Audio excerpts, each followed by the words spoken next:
he's kind of right here in the top right corner. Yeah. Okay. Hello, everyone. This is Logan5NXP. Yeah, we're doing one of these for the first time in forever, and because of that, I don't have anything really set up for it.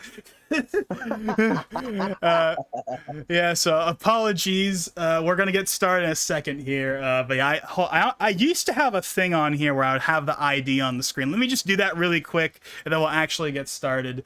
Yeah, because I want to make sure that is easily visible, you know, the entire time, basically. But I also don't want to put it in the title right now. And also, I kind of think that's unnecessary when I could just throw it on the screen anyway. So let me just go ahead and do that real quick.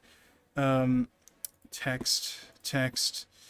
Okay, ID. It is 7WTJ8, I think. On my screen, it's a little hard to see because of the Windows XP thing, but I'm pretty sure that's an 8. So let me go ahead and change that, put it in a better font. Well, hold on, that's not right. Oh, by the way, so can you see the stream at all? Me? Yeah.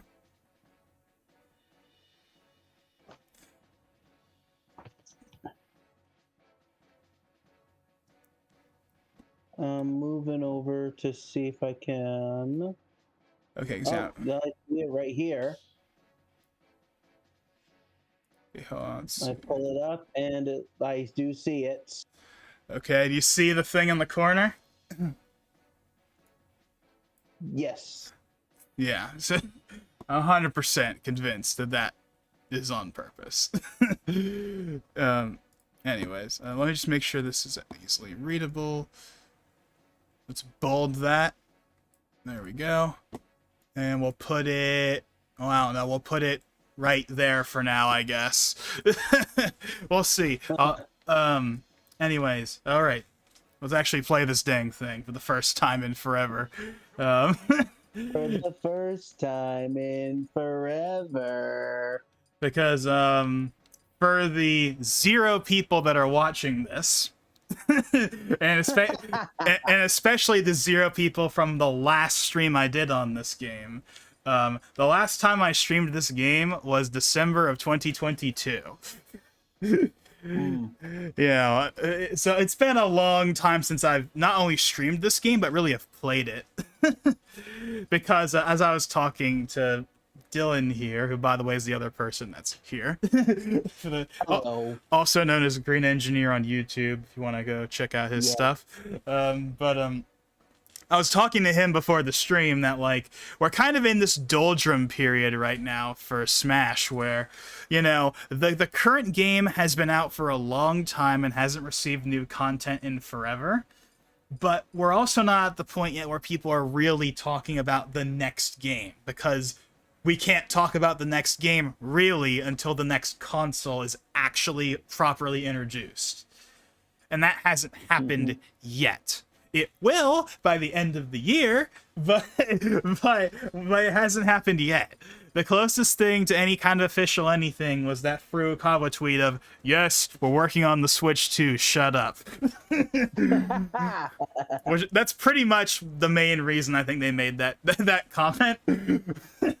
I mean, obviously they didn't say it like that, but that's kind of what it basically was. They basically said, you know, we will announce the successor to the Nintendo Switch at the end of the physical year or whatever. But I guarantee you the main reason they even mentioned it at all was basically because everyone won't stop talking about it. Right? Because that's all anyone's been talking about for the last, like, year, because, you know, we're in year 7 of this dang system, right? You know, and, like, people are, like, ready. They're ready to move on. You know, they're ready for something more powerful, especially after the Switch Pro didn't happen. So, like, we've been stuck on the Tegra X1 for 7 years, when we have the PS5 and Series X to absolutely run circles around it. And granted, they're still going to run circles around the Switch too as well, but at least it'll be a lot better than the current system. Yeah. Anyway, let's go ahead. I'm going to pull out a classic. Well, classicizing what I've kind of done on this, but let's just go. We'll start. I guess I'll pick. We'll do a standard kind of one for that. Alrighty then. Let's actually do this thing. Oh man.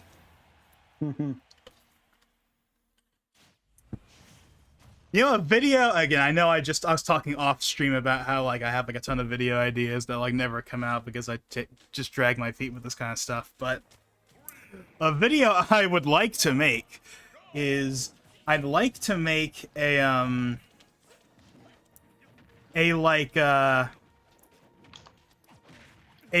know, stuff I want to see in the next Smash game type video, but I want to have it be, like, kind of like an alternate, like, timeline kind of thing, where or like a choose your path type thing, if that makes any sense.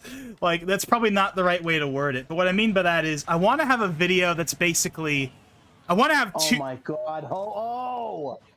Like, basically what I want to do is I want to have two different videos that are basically tackling a new Smash game from two different perspectives. The first perspective is Smash Ultimate Deluxe, and then the second one is just an actual new game. And basically, like, what would I want to see for either of those two? Like, you know, and then, you know, whatever we get. You know, you get the idea? Oh, I'm dead. Like, you get the idea behind that? Yeah. Now, the only problem with that really is, well, how many of those things are going to overlap? Like, is it really going to be worth it to have two videos that are going to cover roughly the same things? Not entirely, of course. But there will definitely be a fit. Because honestly, most of the stuff I could say about an Ultimate Deluxe would apply to a proper new game for the most part, I feel. Like, you know, bring back Break the Targets, improve the online Nota, you know, add this stuff to the single player, add this, add that. You know, I feel like most of it, there's nothing really that I would want in, like, a new full-on game that couldn't just be done in, like, an Ultimate Deluxe, really. Plus,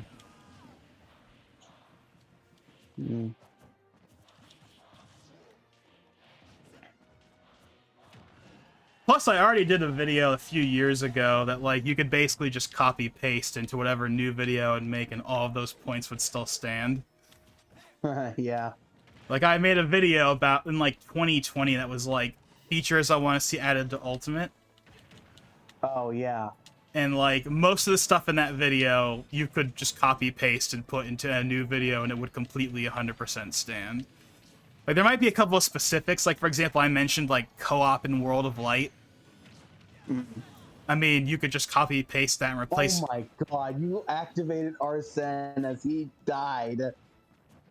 But, like, you could just copy-paste that entire, like, part of the video and just replace the word World of Light with, like, whatever the new single player is. You know? Like, and all of my stuff about the online applies. Like, 'cause I had a whole section about the online. And that would all apply, like, regardless of what it is. There's not, like, really. Like, there's nothing that would actually make it any different. Like I mentioned, like, you know, adding, like, Smashdown and Squad Strike to the online, adding more options to the online just in general, you know? Like, because, like, here's the funny thing, right? When it comes to the online, right? It's a very infamous part of Smash, right? It's the most infamous part of Smash is the online.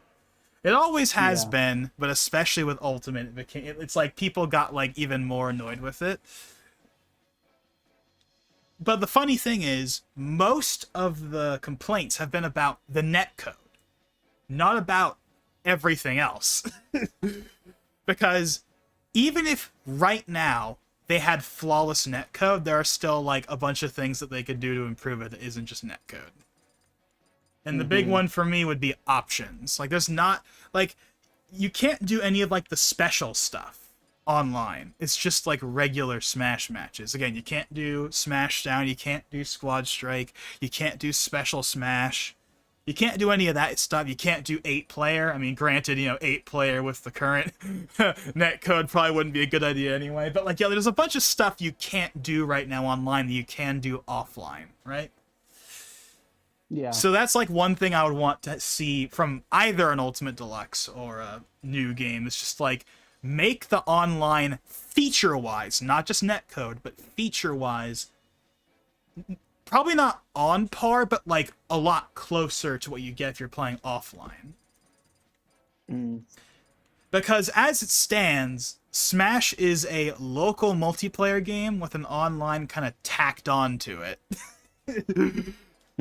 At least in like the feature sense. Like you don't get nearly as many features when you play online. Yeah. As you do when you play offline. So like that's something I would definitely would want. That isn't just the obligatory make the netcode better. I mean, make the netcode better, for God's sakes. But like in addition to that, do other stuff as well.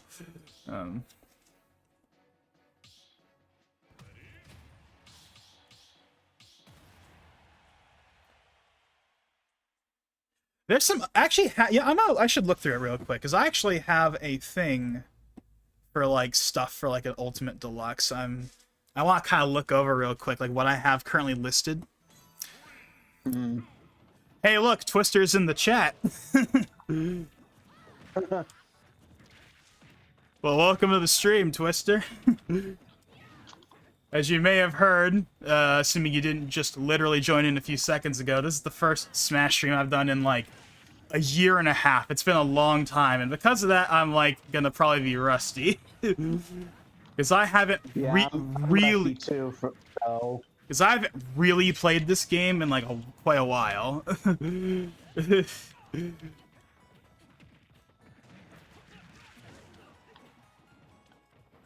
But yeah, welcome to the stream though. Oh my god, I got. What was that? I got thwacked or whacked? Oh, it was thwacked. I don't even remember which one is which. I think I got thwacked. But anyways, back to the thing I was kind of talking about. So yeah, the thing I've been kind of talking about here is so like basically, like I want to do a video. For those of you that are just now tuning in, I'm thinking about doing a video that's basically what I want to see from the next Smash game. But I have it as like two separate videos, or like one of them is basically from the perspective of its like Ultimate Deluxe, and one of them is just a brand new game. I'm kind of thinking like, well, what stuff would be like, would that really be worth it? Because like chances are most of the things I would want from one of them could be applied to the other. Like really, like I already kind of talked about it. Like obviously there's a ton of online improvements they could do. There's improvements to the single player they can do. Like most of the stuff I would want is stuff they could do really for either one. But I've already put down like a kind of a bullet point list. I kind of want to look through that.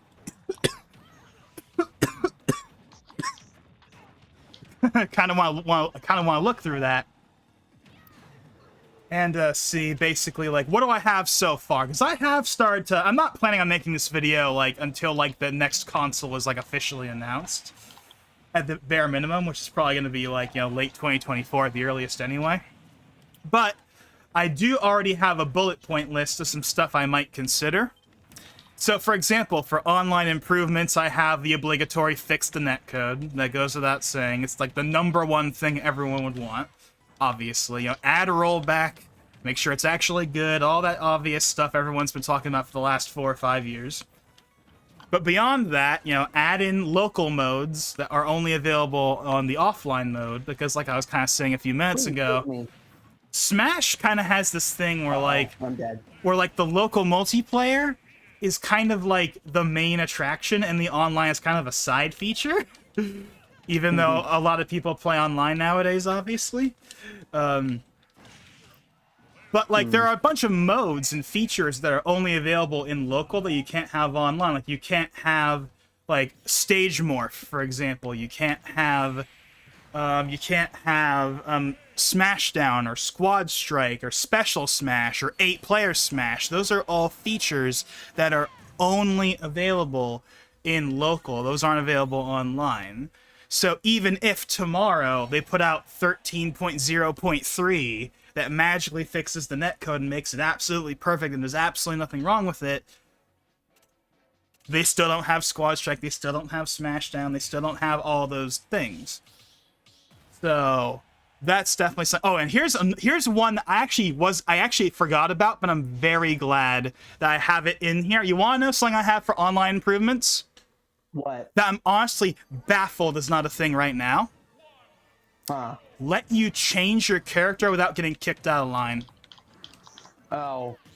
That is such an obvious quality of life feature. Like, that's because that has been a problem when I've done Smash streams in the past, where like I change my character, then I get kicked to the back of the line. Yeah. Like, why is that a thing? Like, Probably because there's a line, and when you get kicked out, you give up your spot in line. but I'm not And other getting people kicked. wanna play. But I'm not getting kicked out. I'm just changing my character real quick. Why should I lose my spot in line just because I'm changing my character? Well, what if other people want to play in the meantime while you're changing your character?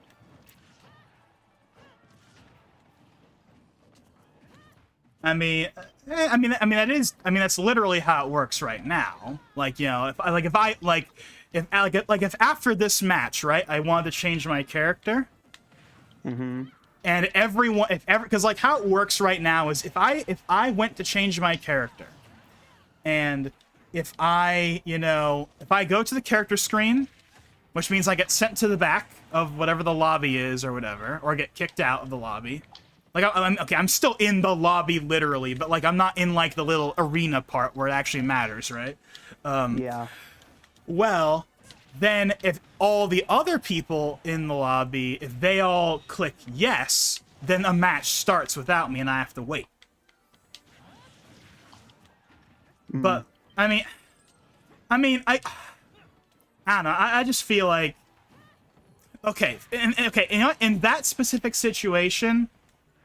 it probably isn't a big deal, but I'm thinking more like when there's like 8 or 9 people in your lobby, and there's like the 4 people in like the match, and then there's like the 4 other people that are just in the line, right? Yeah. Like that's more so when that becomes a problem, in my opinion at least. So I don't know, but that's just the thing I put in there. But yeah, so that's kind of what I have right now for online improvements, is those kind of 3 things. And then for like general multiplayer improvements, this applies to both local and online, but kind of mostly local, probably realistically. But you know, just the multiplayer in general is what this applies to. Add in all of the remaining stages that aren't already in the game, because there's like 12 or 15 stages that are missing. Add those in so we can have all of them. And by the way, that includes all the battlefields and FDs. So like add in Melee, Battlefield and FD, Brawl, Battlefield, FD. I want all of them. Every single stage, except for maybe Miiverse. That's the only one they probably wouldn't bring back unless they wanted to do some like pre-programmed like thing for that, so they could have messages in the background. But in like some other way. But like maybe outside of Miiverse, bring every stage back that isn't already in the game, including all the battlefields and FDs, especially the battlefield and FDs, because I really like. I mean, of course, you know, Melee's Final Destination is iconic, right? And stuff like that. But my favorite Final Destination is the Smash 4 one. I really like the Smash 4 Final Destination. I would love to have that one back. So, you know, bring back, like, you know, Poke Floats and Mute City and, you know, Pac Maze and all the Jungle Hijinks, Pyrosphere. Add in the battlefields and FDs from the other games. So that's the first thing on my multiplayer improvements list.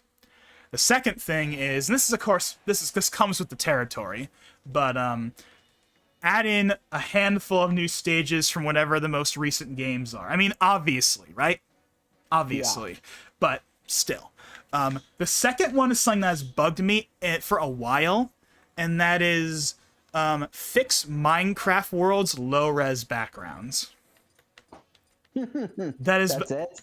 Like because I really like the Minecraft stage, and it would be one of my favorite stages in the game if it wasn't for the backgrounds being, like, low-res. That kind of kills it, which is unfortunate. And I don't know why it's like that. I don't know why it's not just a 3D image instead of, like, a 2D whatever, but whatever. Yeah, fix that. Fix that, one way or another. add in Mushroomy Kingdoms like 1-2 and the black and white version of the 3DS Dreamland stage, because those aren't in Ultimate. Change PictoChat 2 to PictoChat X, because you know how we have Flat Zone X that has like both of them?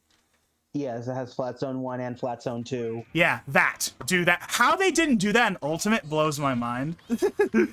Like, that feels like such an obvious opportunity. Like, why did they port PictoChat 2 and not do 1 and 2 combined as, like, PictoChat X? I don't know. I mean, it's not a big deal by any means. I think PictoChat 2 is perfectly fine as is, but I think it'd be really cool to have a PictoChat X. So yeah, get rid of PictoChat 2 at PictoChat X that has both of them. Here's something that I actually talked about in like a video, like back when I did that video that was like stages I want to see in Smash video. But like, it super doesn't matter, but like add in a Sun and Moon stage. It doesn't matter. The game is not going to be, the game's going to be like 10 years old by the time this new game comes out or whatever. But like, if you're going to bring Incineroar back, put in a Sun and Moon stage. It feels weird that he doesn't have one. Especially when there's like 6 remixes of the music. Yeah. Like, I know why it's not there. It's because he's the wrestler, so we could just use the boxing ring. And also, like, you know, Ultimate was focused on bringing stuff back as opposed to adding new stuff at the beginning. But like, it's not a big deal or anything. But just like, I would personally, yeah. I would like a Sun and Moon stage, even though I've never even played Sun and Moon, and I have no idea what they would do for a stage from that game, but it just feels wrong that there's not a Sun and Moon stage. So, yeah, add that, even though by the time an Ultimate Deluxe or a new game comes out, Sun and Moon's gonna be like 10 years old. But like whatever. But still, just do it anyway. Just do it anyway. Because reasons. Because I said so. Okay. Because you said so. But okay, on to something a little more, like, something that matters a little more. Bring back Coin Battle. Oh yeah, Coin Battle. They got rid of that in Ultimate. I don't know why.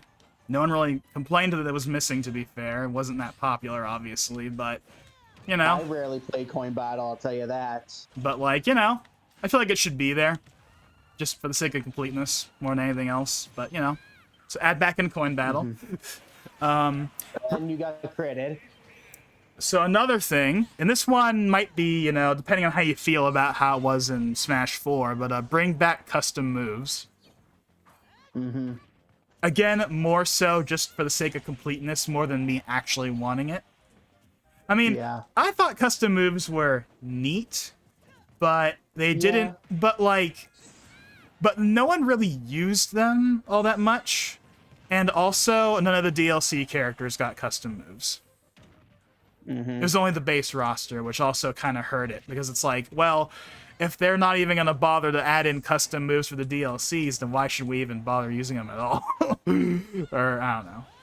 So, I don't know. Because I remember when that was first announced in, like, the April 2014 Smash Direct, and people were, like, hyped for it. They were like, ooh, custom moves, custom moves! And then the game came out and no one really cared. Yeah. And I know that, like, unlocking them was kind of a pain, but, like, I don't know.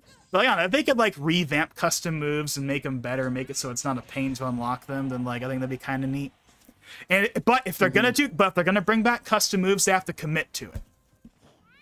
So that means every DLC character that comes out gets it too.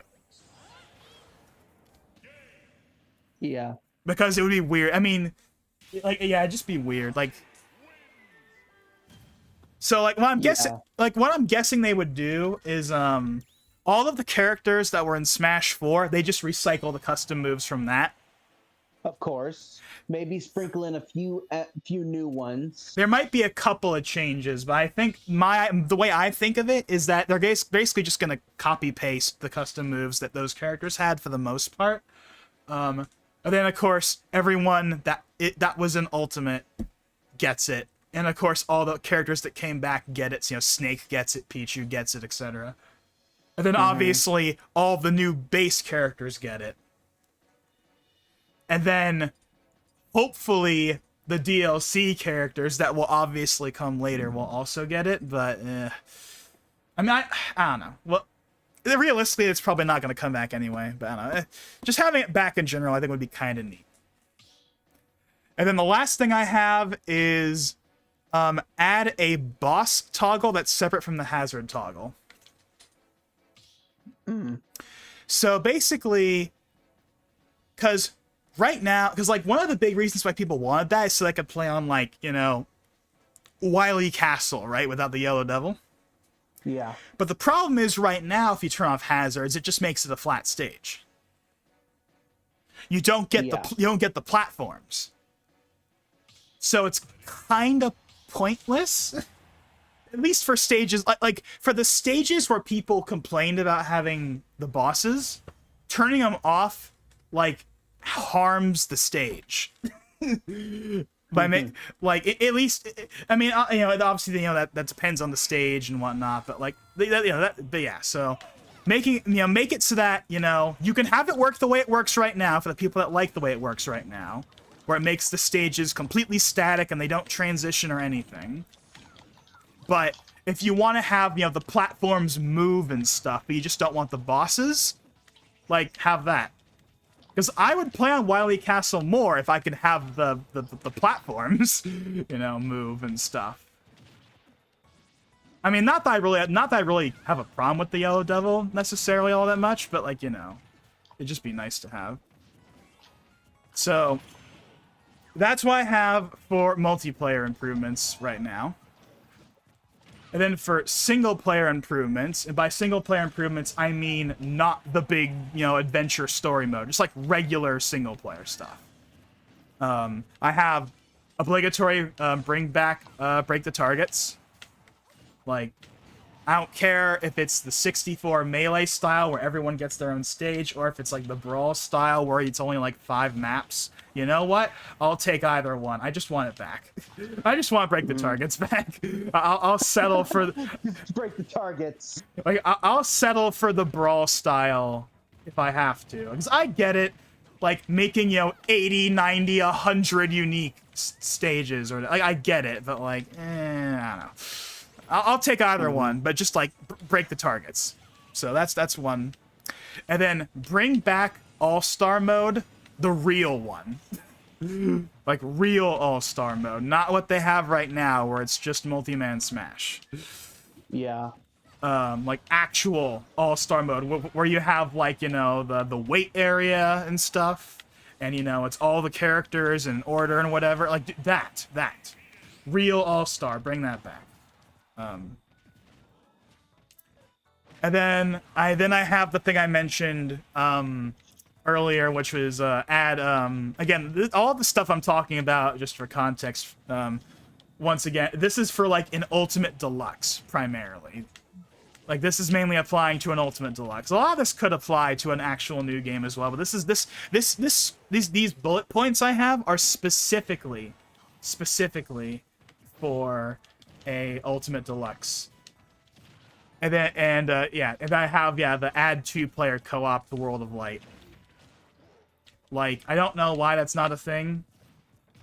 Like it feels weird that it's not a thing, you know?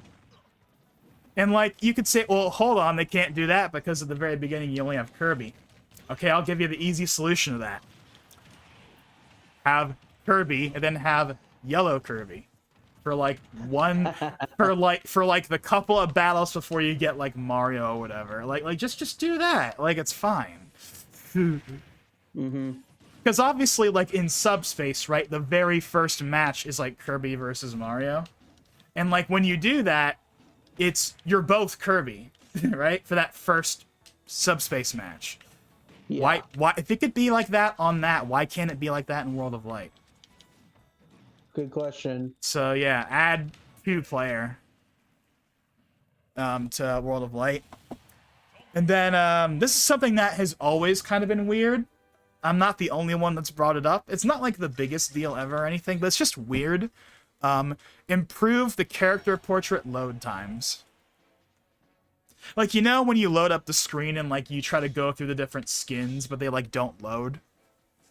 Like, let me try doing it right now. Okay, it's not happening right now, but that's something that has been a thing. where like the portraits don't load fast. They load slower than they do it. Like in Wii U, they're instantaneous. In Wii U, they're instantaneous, but in this game, they like take a little time, at least sometimes. I don't know. It might not be happening right now because I have the Switch overclocked. So that might be why they're loading faster, or maybe it's just a coincidence. I don't know. But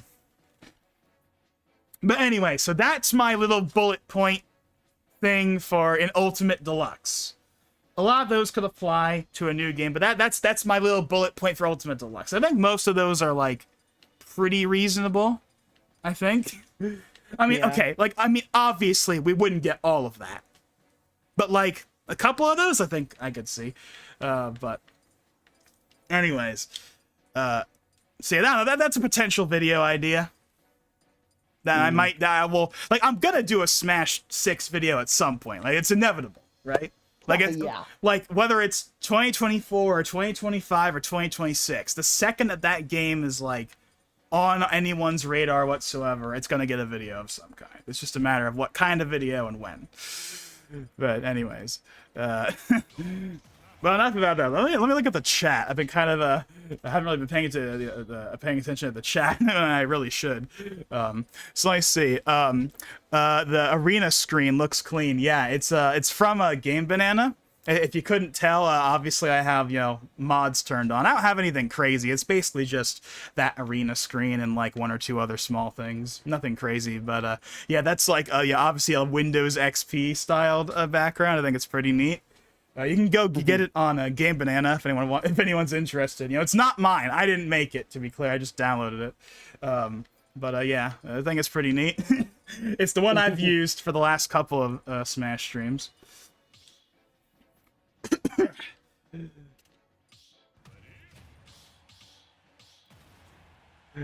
Bro has a mad wish list for Smash 6. I mean, I don't blame him. I mean, some of those I think fair enough. Fair enough. I don't think there's anything too crazy in there. Like I mean again, that list is for more so an Ultimate Deluxe as opposed to an actual new game. Yeah. But also, like I've said, you really could copy paste a lot of that and it would still apply, in my opinion.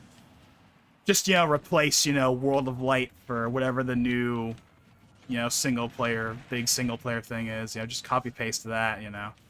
And as far as like Smashdown Squad Strike, just like replace that with whatever the new modes will be, assuming they don't bring those modes back. I hope they do, though. I like Squad Strike. It's a shame that you can't play it online, which is why I put it in the bullet points. But the only problem with Squad Strike Online is that Squad Strike is kind of set up to be like a 2-player thing. So like maybe trying to do that with like 4 or 8 players, I don't know. But again, I think the option would be kind of neat. I don't know. If anyone has any like things that they would like to see in like an Ultimate Deluxe or a Smash 6 or whatever, by all means, put them in the chat. I'd be interested to see what you guys want to see. If for anything, any aspect of Smash you'd want to see improved or added to in the future, I'd be interested to see what you guys want to see.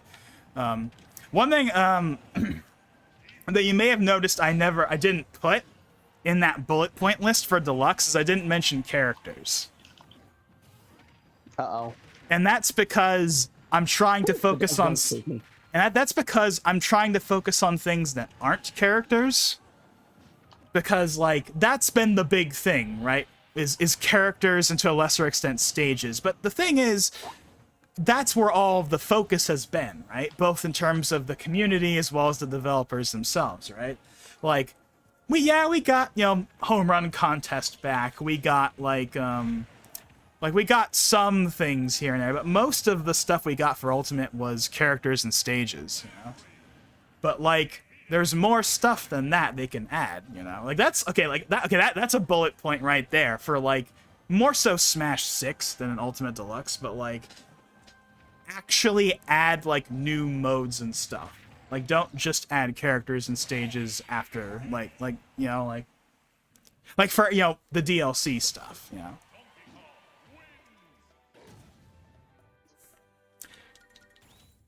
And we got some of that with Ultimate, but they kind of stopped after a while, and it just became characters and stages. Mm-hmm. But yeah, so yeah, if anyone has any like thing they want to see, by all means, I'd be interested to see in the chat. But yeah, so let me go ahead and let's see.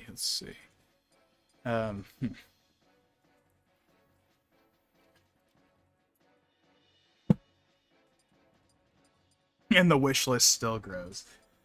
I mean, it is a work in progress type thing. Like, I'm sure I'll keep thinking of things here and there.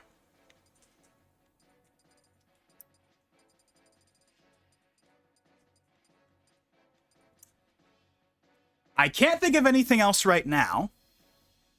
Just give me a trailer, please. Oh, you're gonna be waiting until, at the bare minimum, the Switch 2's announcement. But it's not going to be there. And you want to know why it's not going to be there? Why? Because Smash is way too big to be like a glorified shadow drop. Because you know how they had like Odyssey and Splatoon 2 in the Switch reveal trailer for like 2 seconds? Yeah. Like could you imagine them like showing like they have like people walking around with the Switch 2 and they're playing on the TV and they show like 2 seconds of like the new Battlefield or something? Yeah. Like, could you imagine if they did that? That would be insanity. They would never ever reveal a Smash game in that casual of a manner. No. Smash is like the biggest deal ever. It will get a big fat build up and a big fat trailer at the end of a direct, right? It will be the one last thing. It will be a one last thing like it was last time. It's going to get a fancy CG trailer and all that. It's not going to be a casual, oh, look, there's the new Battlefield, and there's like a new character. No. They can do that with Splatoon. They can do that with 3D Mario. They can do that with Mario Kart. They cannot do that with Smash. And they're not going to.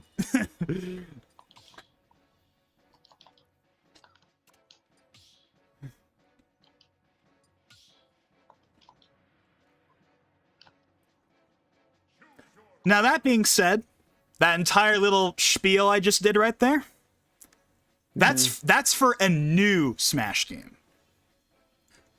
Ultimate Deluxe, I think, has a non-zero chance of being one of those kind of reveals. They probably still wouldn't do it that way, but it's not impossible. And here's how they would do it. Here's what I think they would do. If assuming that we're getting Ultimate Deluxe, assuming that's what's happening next, right? Yeah. Here's how they reveal it in the Switch 2 reveal trailer. They will show 2 seconds of gameplay, and they will have no new characters on the screen, but they will have a new stage on the screen. So you can tell that it's new, and it's not just backwards compatibility, right? Yeah. So they'll have like, Mario and Link, and they'll have an existing character that's already in Ultimate. Those will be the characters on screen, but they'll have a new stage in the background, so you can immediately be like, wait, look, that's a new stage, it's a new stage. But it won't be a new character, because a new character is something that they do for a trailer. No matter how small, right? Unless it's an Echo. Then they might, maybe like Octoling, right? Mm-hmm. They could throw that in. No big loss. Although, I will say, for as great as the reveal trailer for Ultimate is, it is kind of a shame that the Inklings never got, like, a real reveal trailer. Mm-hmm.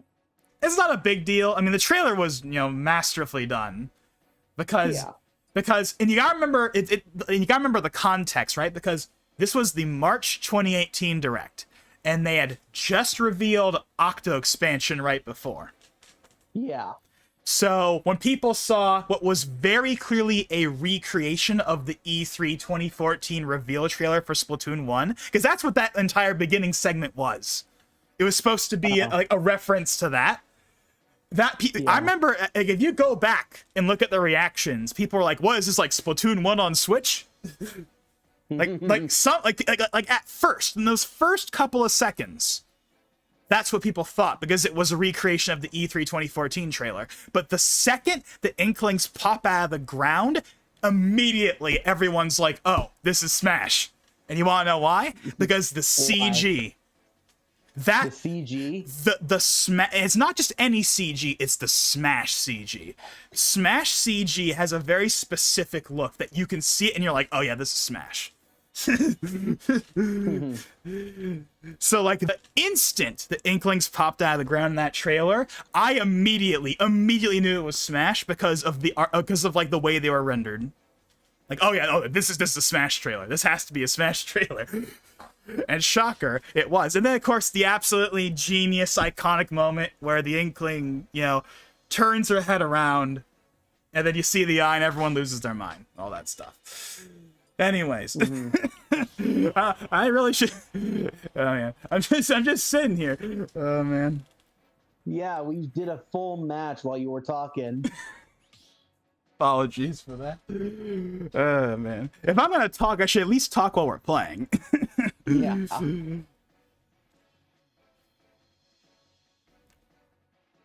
But yeah, so I guess the main takeaway with that was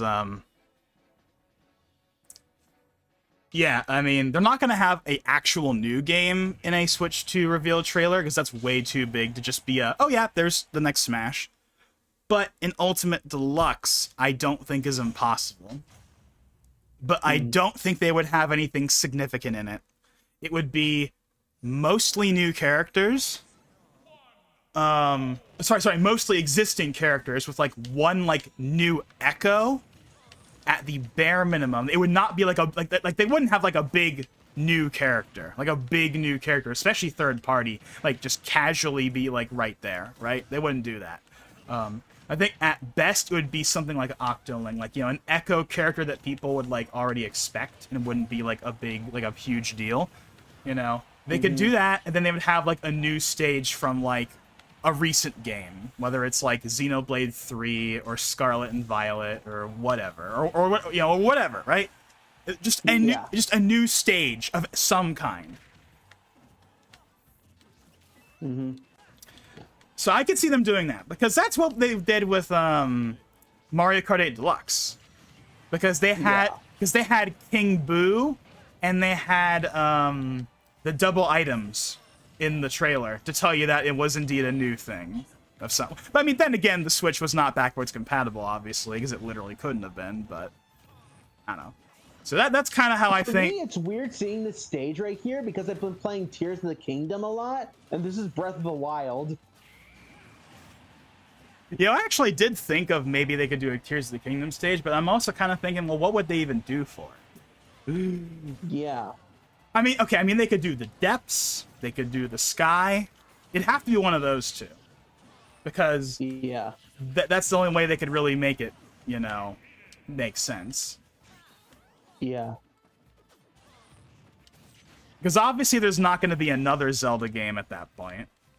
Well, another big 3D one anyway. So, I don't know.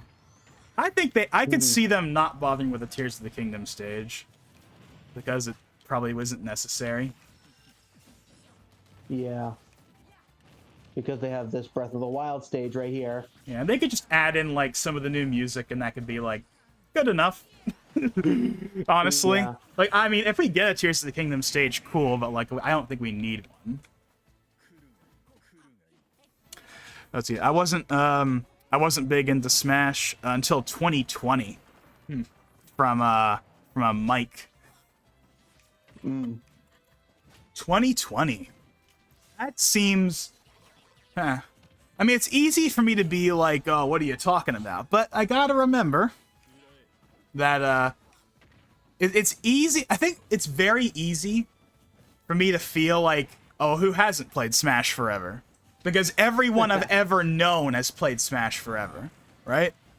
Like I've been playing Smash since I was a kid. I've been playing. Me too. I've been playing Smash ever since I got Melee for my GameCube in 2007. So and Melee was the first Smash game I played too. so it's very easy for me to be like, "What? You only got into Smash in 2020? What are you doing?"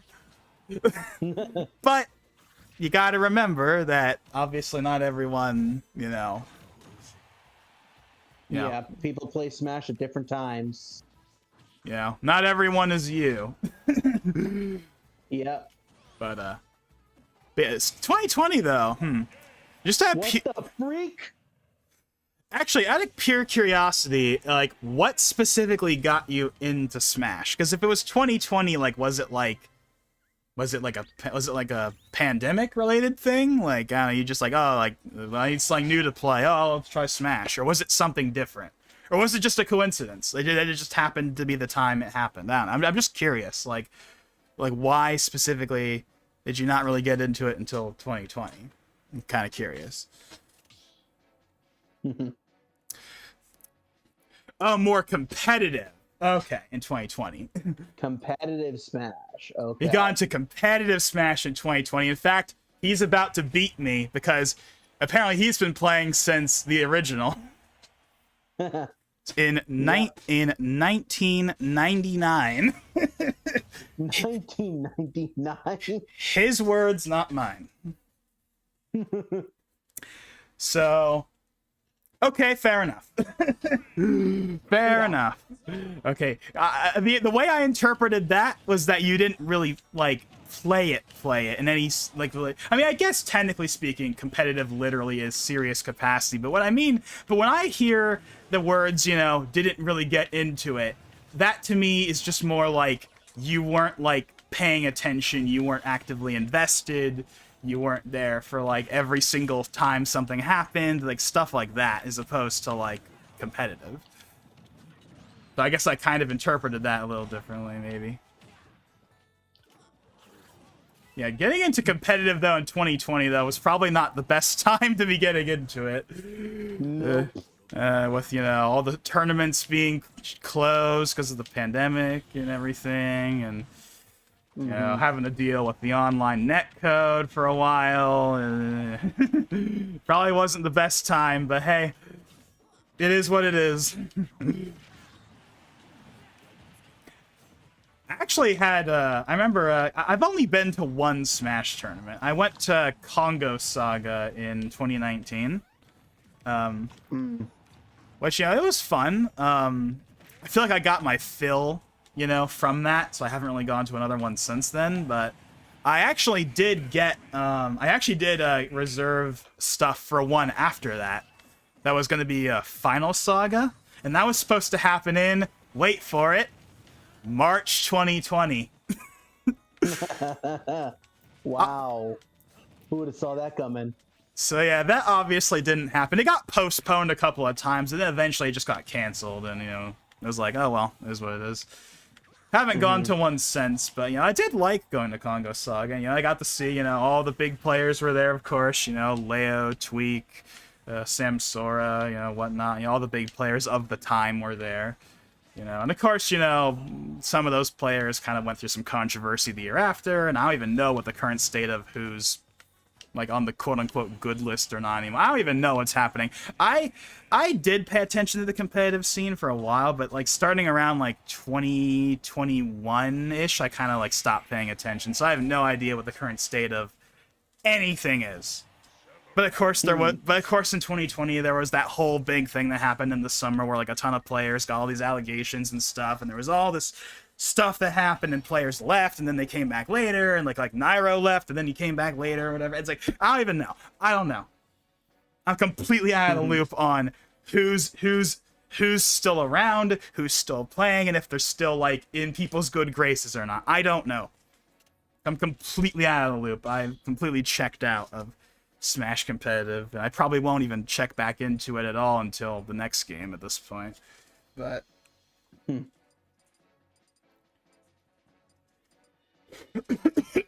but anyways, are you dying? No. Uh, Yeah, you're dying. maybe a little bit. Mhm.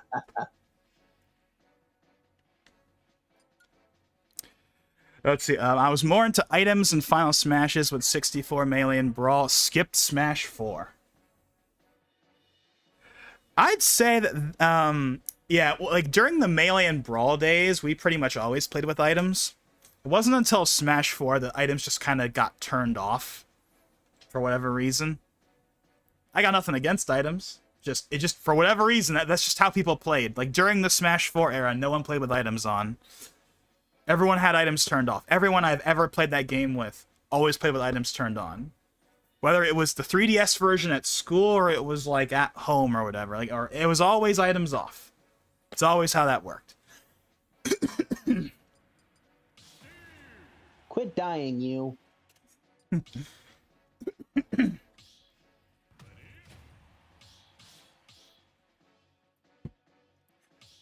Skipping Smash 4. Now that doesn't surprise me.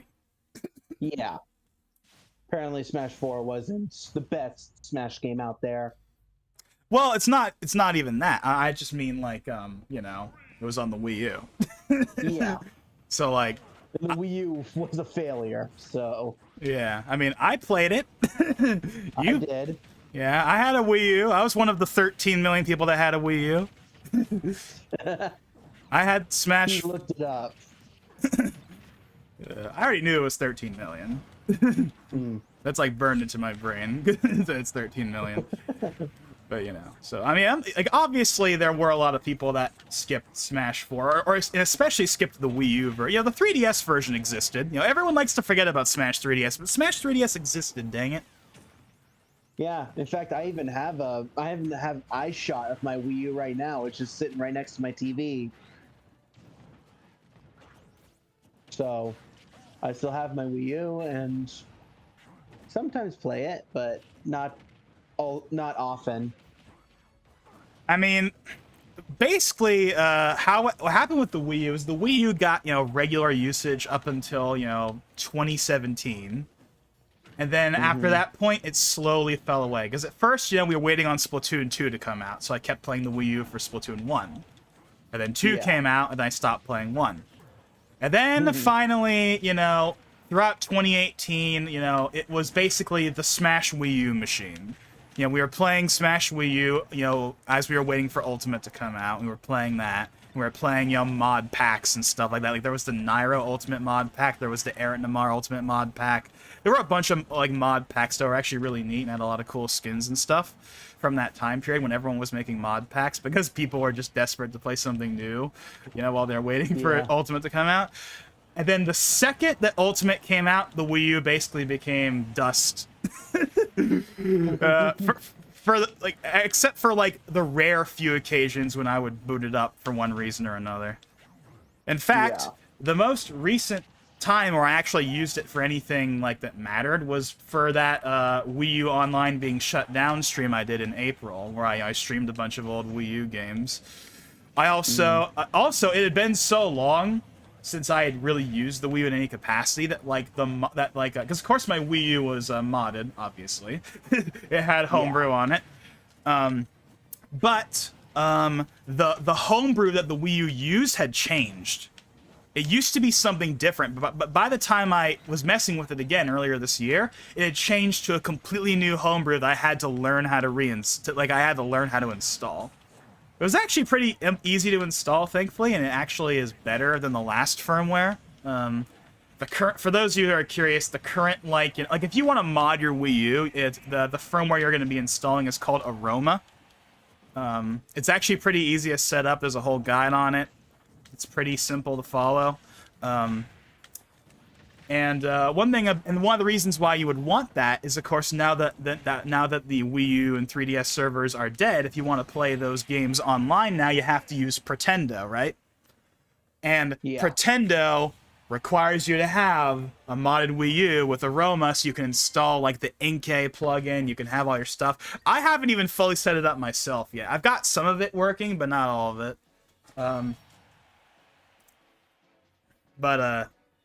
Yeah, so But yeah, I guess the main point of that is like, yeah, I'm not surprised, obviously. Like, there were a lot of people that skipped Smash 4 simply because it was on the Wii U. Well, the main version. Obviously, again, the 3DS version exists. And the 3DS version, I liked Smash 3DS. I played a ton of it. We played a ton of it. Yeah. I really, liked all those times we played it. But it's it's definitely like the kind of like the forgotten Smash game, Obviously, Melee is always going to be popular for the competitive stuff. Brawl is always going to be popular for the nostalgia and subspace. And then Ultimate is going to always be popular because everyone is here. Yeah. But Smash 4 in general, but especially like Wii U, doesn't have... See, here's the thing, right? I have a huge fondness for Smash 4. It's kind of my favorite game in the franchise, in a way. I have a lot of really fond memories of the Smash 4 era. That was like in terms of my Smash hype and excitement, that was kind of my peak, was that era. And the excitement of getting our the first HD Smash, that was really exciting, and all the reveal trailers, and that was my first, that was back in the early days of Etika, right? That was when people first discovered Etika, was the Smash 4 era, and he contributed a lot to the Smash 4 era being as invigorating as it was. Which is something that I feel like is lost a lot. In my opinion, the hype cycle and for Smash, it was never really the same after Etika passed. Yeah. It's never been the same. And it's just not the same getting a new character reveal anymore. It never will be without him. He was he was the, no pun intended, ultimate hype man in the best way possible. And so I gotta ask, what's with me not being able to play? Because every match that I've been in, I've been ganged up on so many times that I end up being the first one out, and everybody has 2 stocks or more. I'm pretty sure I've gone every match. I think I've gone out a couple of times first. Yeah, but how many? But most of the times that you've been out, only one person had 2 stocks remaining. Everybody did when I got out, every time. To be honest, I'm not really paying attention to the stocks all that much. Well, I'm kind of forced to, because, apparently people just love getting me out.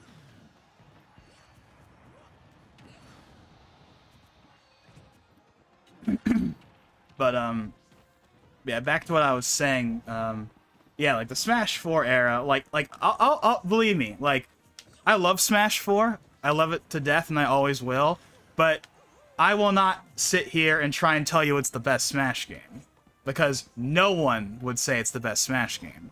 It's a good game, but those two just fighting and you're just mining. Yeah, it's a good game, but the problem that Smash 4, especially Wii U, has is that it's completely obsoleted by this game. Everything that was great about Smash 4, this game does better.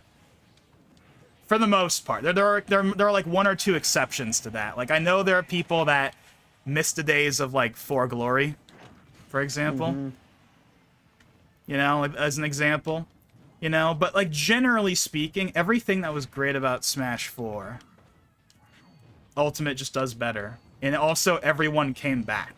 Because, if, Cloud didn't come back, that would have been a selling point for Smash 4. Oh, Smash 4 is the game with Cloud in it.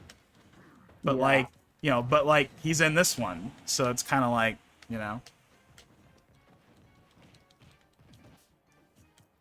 This dude's fighting with wooden materials while he's holding a diamond. It's been forever. I'm not paying attention. I'm not thinking. Being completely honest, I'm really not thinking that hard about how I'm playing right now. So I'm not, And that's why you lost. Yeah.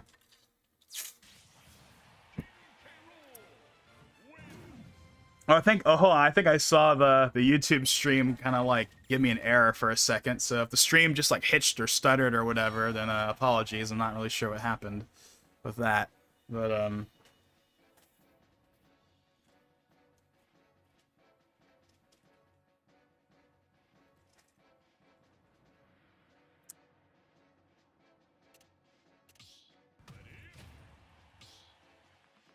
Actually, hold on.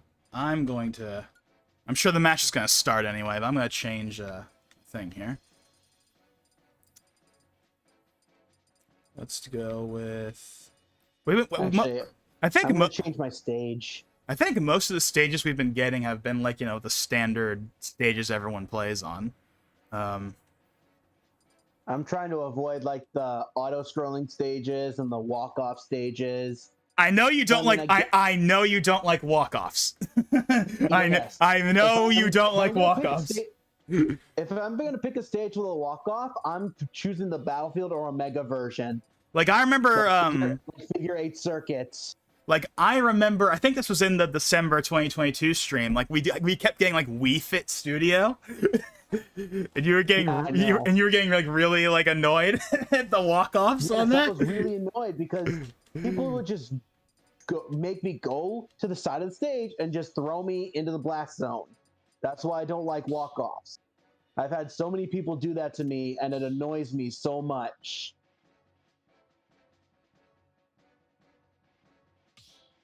I think I don't really mind walk-offs. I'd say that the only kind of stage that I don't really like that much is, like the scrolling stages. And there's not that many of them. There's like 2 or 3. Yeah, I know, wait, what's... Pac-Land is one, I think. Actually kind of like Pac-Land. but I mean, I don't play in it that much, obviously, but like, I don't mind it. I think it's kind of fun. Yeah. And then the stage off Super Mario 3D Land, which I forgot the name of. Yeah, the 3D Land. Yeah, I don't remember what the name for it is, but yeah, the 3D Land stage, and then there's Mushroomy Kingdom.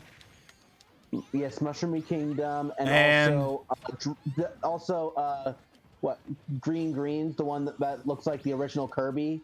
Yeah, that one doesn't feel like a scrolling stage to me. I mean, it is, but I think it's because, but like the way it's, because it's got that 4x3 GameCube. GameCube. I mean, the GameCube was 4x3. It's got that Game Boy 4x3. See, it doesn't. So but it's a moving stage, but it stops like fairly regularly. It doesn't move in the same way. Like it's a more, I don't know. Like it's a bit different than the others, I guess is my main point. But yeah, so that's like what, 4 scrolling stages? I don't know if there's any more. At least in this game. Okay, there's one other scrolling stage. It's not in this game, but Rumble Falls. In Brawl. Yeah. Now that one, it's been a long time, and even in those days I barely played on it, but I think that one is kind of like, almost like, obviously the worst one, for one simple reason. You go up and it goes up. So that makes it... Oh, wait. There's one more. Icicle Mountain. Oh, yeah. Also goes up. Also a stage I basically never played on. Goes up. Yeah, that's the first one to do that.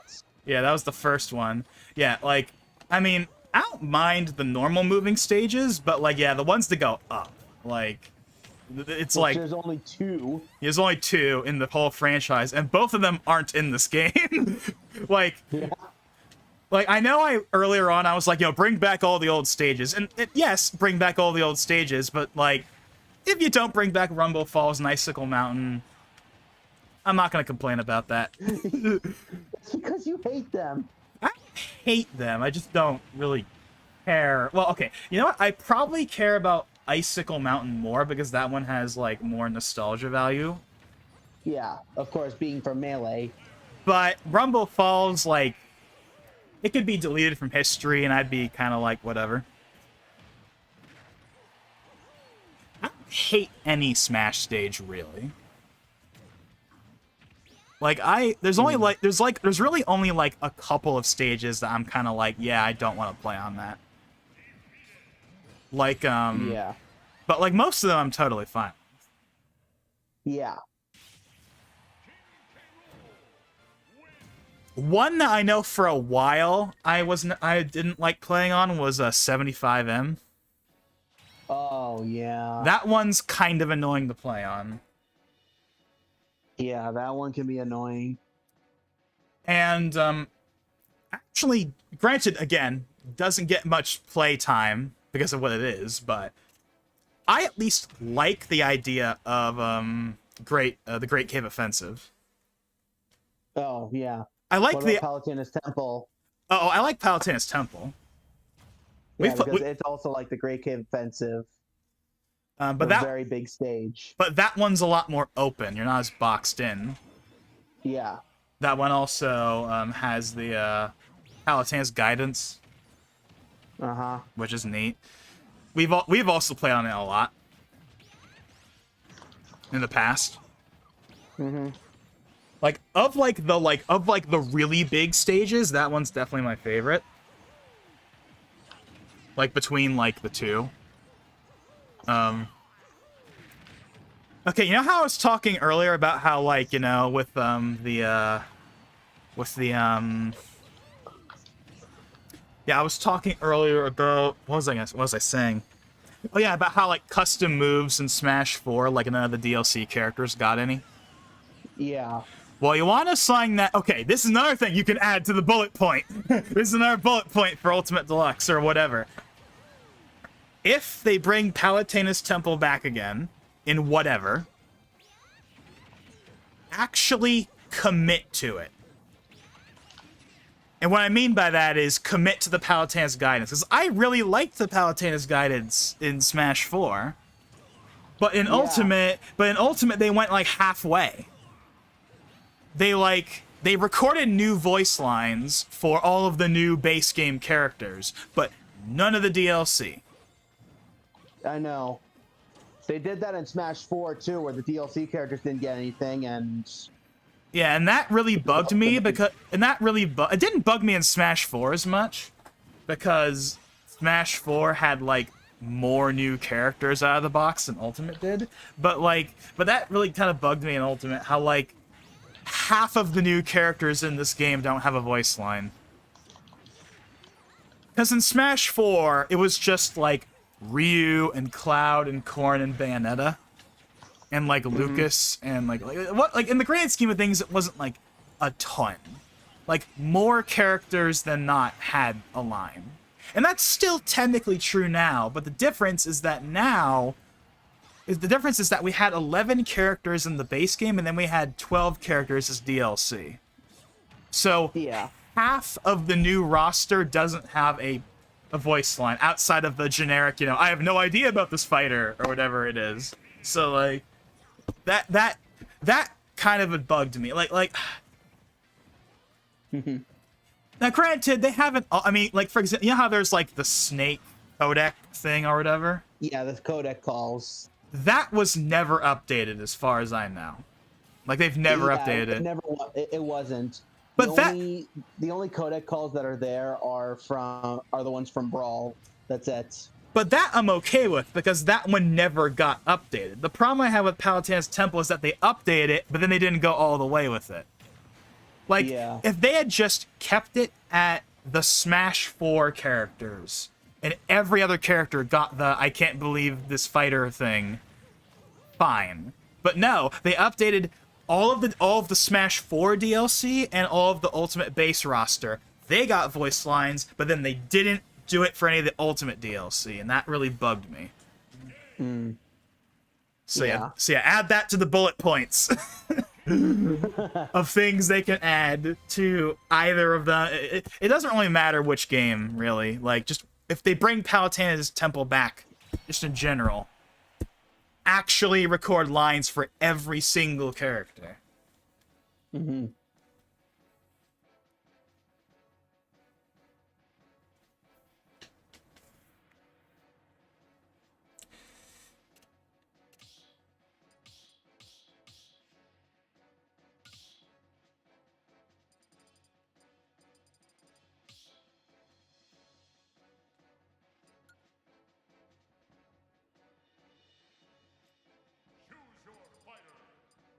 I'm sure there's a mod out there that adds in the Palutena's Guidance thing from like that one YouTube channel. I'm sure it does. Like, you know the one I'm talking about? Yeah. Like there's a channel that years ago like got like voice actors and stuff, and they did like a pretty, from what I remember, pretty good impression of the actual voice actors, and they made like their own versions of them for like all the characters that were missing. I'm sure there's a mod out there that adds that in for the missing characters. And if it doesn't exist, I'm sure it does. I'm sure it exists. I don't actually know if it does, but I'm sure it exists. And if it doesn't exist, someone will make it at some point. Yeah. But you know, obviously, I'd like it to be actually a thing instead. Yeah.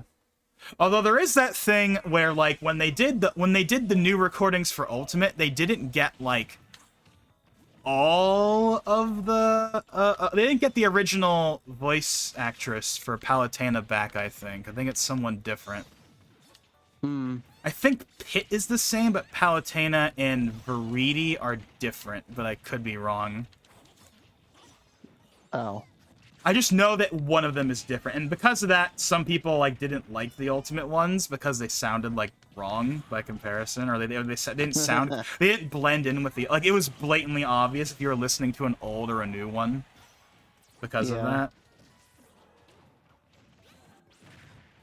It's kind of a random side tangent, but since I'm playing as Pichu, the other day I went to like the mall, like.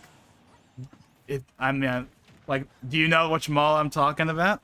Yes. I don't even have to say the name because there's like only one of them. Yes.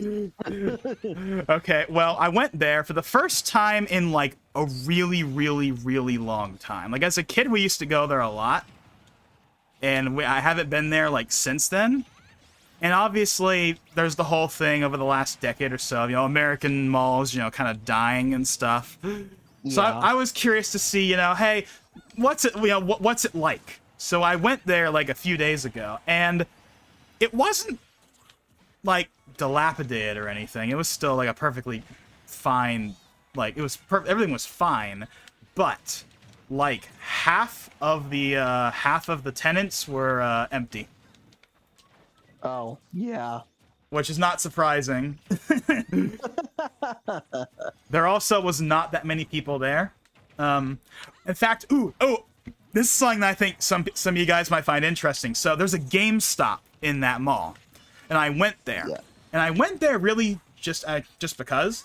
And I actually asked the guy there, hey, just out of curiosity, how you guys like doing business-wise in a place like this? And his response was, better than you would think, and he gave like a bunch of reasons as to why they were actually doing okay. Like, oh, like we have like all these like little things at the front of the store to get the kids to come in, and then they come in and the parents come in and they end up actually buying stuff. And like he went through this whole thing of like they're actually doing okay. And then he told me something that I thought was kind of insane. He told me, no joke, this is literally what the guy told me. Okay. That store in that mall is number 7 in the entire country for collectible sales. Really? Of the like thousands of, you know, GameStops that exist in the US, they're ranked number 7 for collectible. Like, so, you know, that would be like, you know, your Funko Pops, your trading cards, stuff like that, right? Yeah. Number 7 in the entire country. I thought that was kind of crazy. Especially, you know, considering that they were in like a half-dead mall. Yeah. But, you know, they're still around. They're still kicking, you know. In fact, while I was there, I picked up a copy of Forza Horizon 3 because I've been meaning to get it for a while, and it's currently delisted, so the only way you can buy it is with an actual physical copy. So I killed 2 birds with 1 stone there, but yeah. So that mall that you said you went to, I actually also went to it recently, and when you said it was nearly dead, that was in complete contrast to my last visit to the mall. Well, okay. I didn't say it was completely dead. I said that it was like, in terms of tenants, it was half empty. Like half the stores were like, there was no one there. Okay, yeah. And that, at least at the time I went, there was like not that many people there. Now that part, that is in complete contrast of my last visit to the mall. Because I went to that GameStop too to get for something, and it felt like Comic-Con invaded the mall.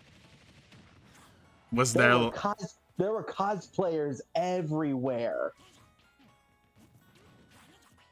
maybe there was some kind of event happening. There was, because I saw these little shops. I don't know what you would call them, like right outside the other stores. I don't know what you would call it, but it was like some sort of convention was happening at that mall. And I saw a lot of people cosplaying as a lot of characters. Like what kind of characters? Well, I saw a lot of One Piece characters there, and I even saw a few Street Fighter characters. Okay, then. So yeah, I saw One Piece, Street Fighter. What else have I seen? Those were the main ones I came across, but I think I also found some Final Fantasy, maybe? It's been a while, but... Oh my god, we're all red! All of our characters are red! That's hilarious! Just a few games ago, that wouldn't have been that weird. Yeah. Because, yeah, remember when if you were on the red team, you had to be red? Yeah. Yeah, Pepperidge Farm remembers. Okay, but... but, yeah, because, I mean, yeah, if there was some kind of, like, yeah, convention or something, obviously, there would be a lot of people there, but, Yeah. yeah, but, What was kind of weird, though, is that, I don't know if this was the case when you were there, but when I was there a few days ago, you know the Target? Yeah. The mall entrance was closed. Oh, yeah, no, that's been a while. That's been like that for a while. Yeah, and at first I was confused because I'm like, wait, there's no way Target is closed at like 2, 3 p.m. Like, that must just be... Yeah, no, the Target's still open. It's Yeah. just the entrance from inside the mall is Yeah, closed. and then when I walked out of the mall and walked into the Target, the first thing I saw was a sign that said, "Sorry, the mall entrance is closed." but they didn't have that at the mall entrance. They had that at like the regular entrances. It was kind of weird. You think you'd put it in that spot, but whatever. You would. Yeah. But yeah. So, anyways, this was the thing I was getting to, bringing up the mall. Is so I was just playing as Pichu, right? Yeah. Well, of course, I checked out the Target real quick before I left, just because. And, I went over to, where all the games and stuff are, right? And they had a bunch of Pokemon plushies. And they had, like, this big, like, Pichu one. Mm. And, I was thinking to myself, if I had money to burn, I'd take that. Mm. I'm not really, like, a plushie kind of person, but, like, Pichu is, like, probably my favorite Pokemon. Like, I don't know who else it would be, really. Like, I've always really liked Pichu. You Of can all the Pokemon out there, you choose Pichu. yes, you can thank Melee for that. Yeah. That's like probably like legit half the reason I like Pichu as much as I do. But yeah, he may be like, I mean, okay, this is gonna be a bit of a throwback, but there was a video from like 10, 11, 12 years ago. There's an old like Jay Witz video for those of you that remember him. Way back like 10 years ago when he was making a ton of Pokemon videos. He had a video that was like the statistically like weakest Pokemon or whatever. Yeah. And I think at least as of I think like Generation 5, Gen 6 at that time, I think that was Pichu or whatever. Yeah, I'm sure that's still the case. Oh, it still is. Yes. Yeah. At Pichu. least it's adorable. Yeah. That's really the only thing it's got for it, that it's adorable.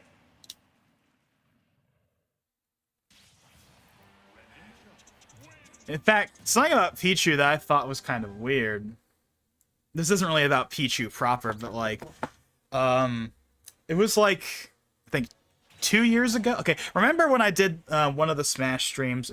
Maybe it was the last one. I don't know. And we talked about like this was at the time when they announced that like Ash was like they were finally sunsetting Ash in the anime. Oh yeah. And they had that like teaser screenshot of like the new Pro tags. and I like Yeah. and I talked about like what if like even though I knew that was not gonna happen, but like I was like, what if the new one, at least one of them, mainly the girl, was like, what if that's like Ash's kid? And I had this whole little side tangent or whatever, and I put that up as a clip after the fact for some reason. Well, and of course I was like, well, because she has like the little like symbol on like Ash's hat in her hair or whatever. And I think that, and I was in that, and then I was like, oh, but the hair. I was trying to like connect the dots where there wasn't any, and I knew that was, and I knew they weren't gonna do that. Like, let's make that clear. I knew they weren't gonna do anything like remotely like that. But it was just like a little dumb what if thing, because I don't know. Where was I going with this? There was a point to that, and I'm trying to remember where I was going with that. Oh yeah, and I think that was around that same time that I was like looking through a Bulbapedia for the first time in like forever, and like looking at like, and like kind of just skimming through like some of the stuff that had happened in the anime at that point, because of course I had stopped watching the anime a long time ago, but I kind of looked through and kind of saw some stuff that happened, and I saw that like the first episode of Journeys, they like did like a Pikachu backstory when Pikachu was Pichu. Oh yeah. And I was kind of like, wait, it took them until Journeys to do that? It took them until Journeys to do a Pikachu backstory. Because as far as I remember, there was never any backstory before that point. Not for Pikachu, no. It was just, first episode of the series, Ash, gets Pikachu. They don't get along at first, whatever. But that's it. We don't know anything about Pikachu before that first episode. At least as far as I can remember. It's been a real hot minute. So maybe there's some old episode from 20 years ago where they say something, but I don't remember it. So. But as far as I know, up until that Journeys episode in like 2019 or whatever, we didn't know anything about Pikachu's history before meeting Ash. And I'm surprised it took him that long to do that. But maybe in retrospect it made sense because that ended up being kind of the finale for him anyway. But here's the thing. I don't know if that was the plan from the start or if they decided on that later. And we're probably not going to know for a long time. It'll probably not. It'll be kind of like, okay, another kind of throwback to an old Jay Witz video, but like, I remember in an old Jay Witz video from like 10 years ago, he talked about how like one of like the producers for the anime like talked about like the GS ball. Remember the GS ball? Oh my god, the GS ball, yes. And how like that was supposed to be this big thing, and then they ditched it halfway through because they were doing something in like the Celebi movie that was similar. Yes, the GS ball was supposed to have some sort of connection with Celebi, but they backed out on that. Yeah, and they no joke, like, yeah, and like, I don't remember if this was like literally what the guy said, but like, I'm pretty sure like the guy, like the producer was like, we were kind of just hoping that people would like forget about it. Forget about the because I think what happened was like, they got the GS ball in the Orange Islands, Yes. and then they had it on them throughout the Orange Islands and throughout Johto, and then they gave it to Kurt at some point. Yes, and then we never heard from it again. Yeah. So, yeah, I don't even know why I brought up the GS ball. I just did for some reason.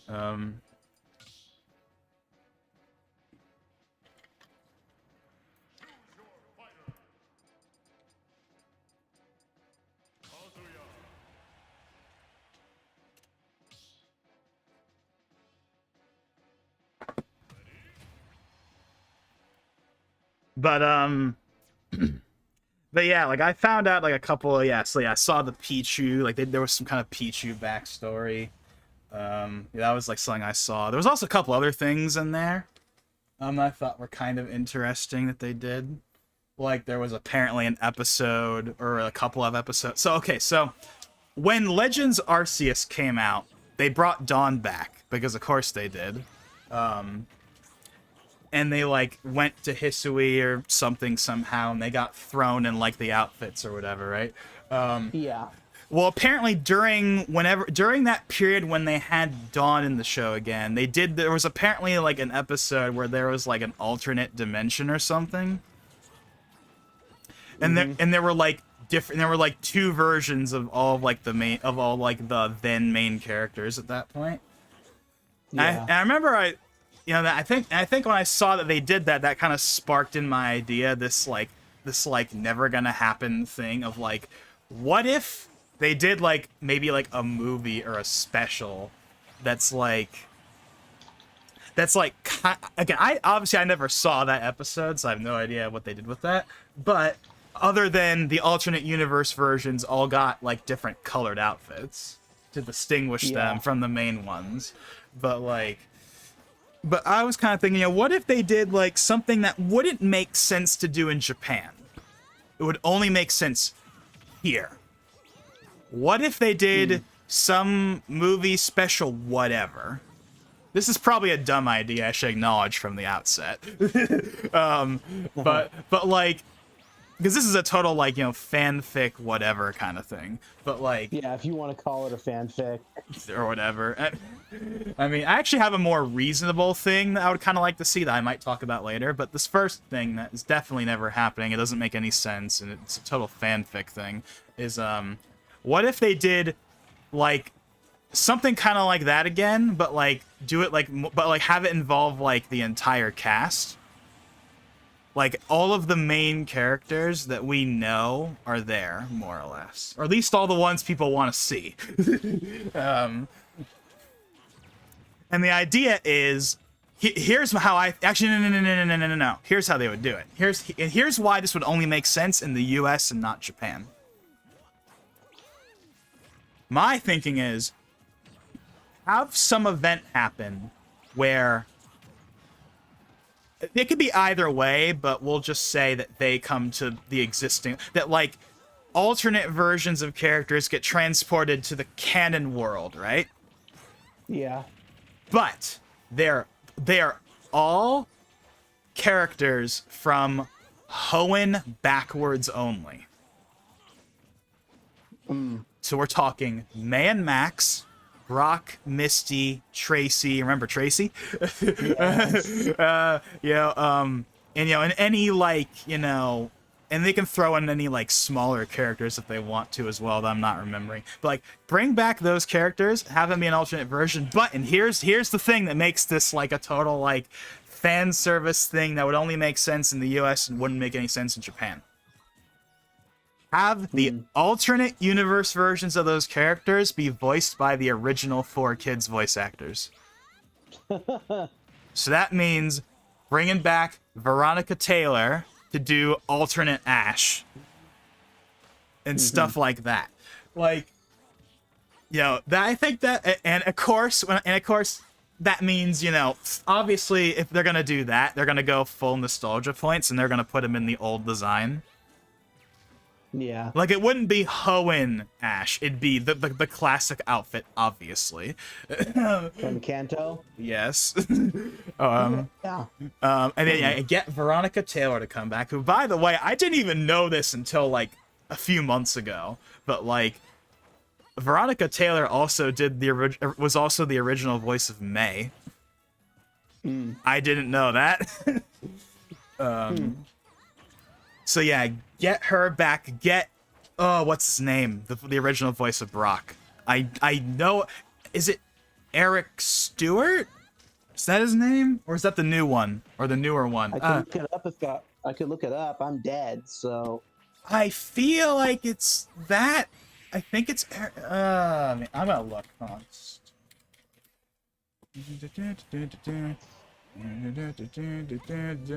Web page load correctly.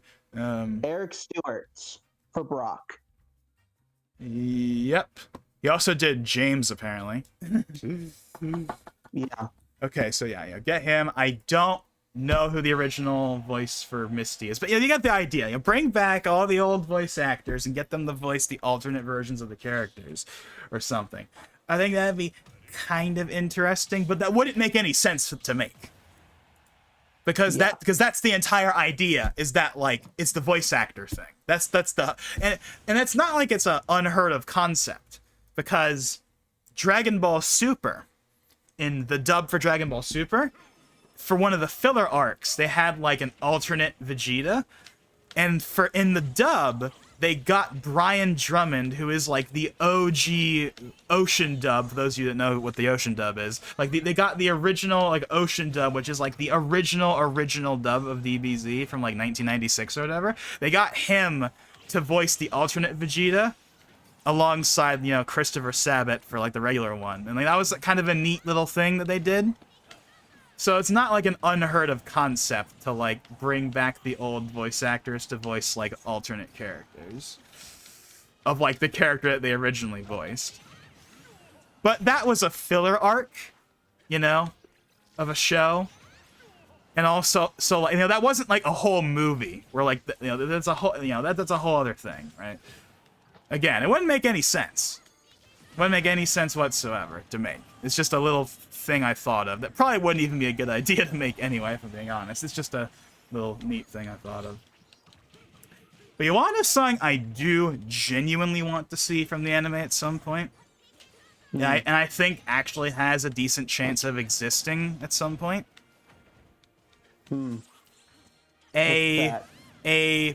Essentially a reunion special. That's essentially what it would be. And the idea I have for it is very simple and probably not at all groundbreaking by any stretch of the imagination. All of the characters we know 10, 20 years later. Oh my god, people lighting fireworks. It's not the 4th of July yet. We've been getting a couple of those over the last few days. The car alarm went off too. But yeah, so like I think that would be something. That's something that I feel like is gonna happen at some point. But like I think that'd be cool to do for like maybe like one of the anniversaries or something. Like for like I don't know, like maybe like the 30th. What's the next big anniversary for Pokemon? Is it the 30th? Like for Pokemon period or for the anime? I mean, I think for both of them it is 30 would be the next big one. Yeah, I think it's 30. Because, yeah, the anime, of course, the original games, obviously February 96, right? That's why they do the event every year on that day. And then the anime debuted in Japan in, like, April 97. So, like, maybe in, like, 2027, for the 30th anniversary or whatever, they could do, like, a special where, like, we get to see all the old characters from the, at that point now, old series, right? But, like, they're all, like, grown up or whatever, and we get to see what's going on with them. I think that'd be kind of neat. Mm-hmm. See what's going on with them, see what's going on with, like, some of the Pokemon, Yeah. There's a lot of things they could do with that. Including stuff they probably won't do. But I know people would want to see. Mm-hmm. Like, I'm sure... Like, what would I want to see out of that? That's the funny thing, is I can't think of anything super specific, really, for the most part I'd want to see in particular. Well, hold on, I just got a thing here. Let's see. I couldn't read that fast enough, but thank you for the subscription. Someone just subscribed. That played the little Reggie gif on the screen. Oh. and I just played it again because I clicked the wrong button. It's covered up by the ID, unfortunately. But yeah, but thank you for the subscription. But yeah, I don't know. I'm sure there are like. See, here's the one problem with doing a special like that is they can't cover everything, right? Yeah. They can't, I mean, because like we're talking a 20-something year history. They can only cover so much. Yeah. Unless it's like a mini series or something, which I don't think they would go as far as to do that. Probably not. It would probably be something more along the lines of, again, going back to Dragon Ball, like the Yo Son Goku and his friends return special from like 2008, where it was this like it was the first new piece of Dragon Ball animation in like a decade, and it was written by Toriyama himself as well, and it was just this little this fun little special where the characters got back together and whatever, and it wasn't anything that mattered at all. It was just a fun little, thing, because why not, right? Yeah. I imagine it would be like that. Nothing remotely important would happen in it, outside of maybe, like, stuff people would have wanted to see maybe getting confirmed, but I don't think anything that matters to the series as a whole would realistically happen. Like, I'm sure there are things people would want to see. I know one thing I know some people would definitely want to see. There's definitely going to be people out there that are going to want to see, and I don't even know if they would do this because I just don't think they care about this. I don't see why they would, because it like really doesn't matter for a series like this. But I know people would want to see it. If they actually what was I gonna say? Oh, yeah, so, like, again, so you know how I said, like, oh, the idea behind the special is that it's, like, 10, 20 years in the future or whatever? Yeah. Well, if they're going to have a special that takes place when they're all grown up and adults, there is absolutely no way that Ash is not going to have kids. You can't convince me that they won't do that. It's way too obvious, right? Even if they never show up again, they will do it because they have to, right? Yep. Not that I'm against that or anything, just like they can't not do that. And you want to know the conundrum they run into if they do that? What? Who does he have the kids with? I know. And that's like you're not gonna win. Yeah. Like, I mean, Pokemon is not the kind of series, like, it's not Persona. Like, people get like heated over like Persona like stuff when it comes to stuff like that. Pokemon is not that at all, right? It is not that it remotely. But people out there would be like, "What? My pick didn't win." It'd be like that. It'd be like that. So here's what I think would actually happen. To try and be as neutral as possible and to piss the least amount of people off, I think they wouldn't pick any of the characters we know. Probably not. I think it would be a character made for the special that we never see again. That probably has no connection to any character that we know. She'll just be a random made-up character for the special. Rando. Like, that is what I think they would do, because they're not gonna give him any of the characters people actually know and care about. Like, they're not gonna do that. Like, so it's gonna be someone completely new, which is probably for the best. But like, yeah. So I don't know. That's definitely one thing about a special like that would definitely would have me curious, is what they would do with that whole thing, because they're not gonna not do it. They have to do at least some variant of that kind of thing. But it can't be any of the main characters. They're not going to do that. Also, it wouldn't even really make sense for the most part. Yeah. Again, it's not that kind of series. There's basically no build-up outside of one character. And they probably won't even pick her. Nope. I don't think they would.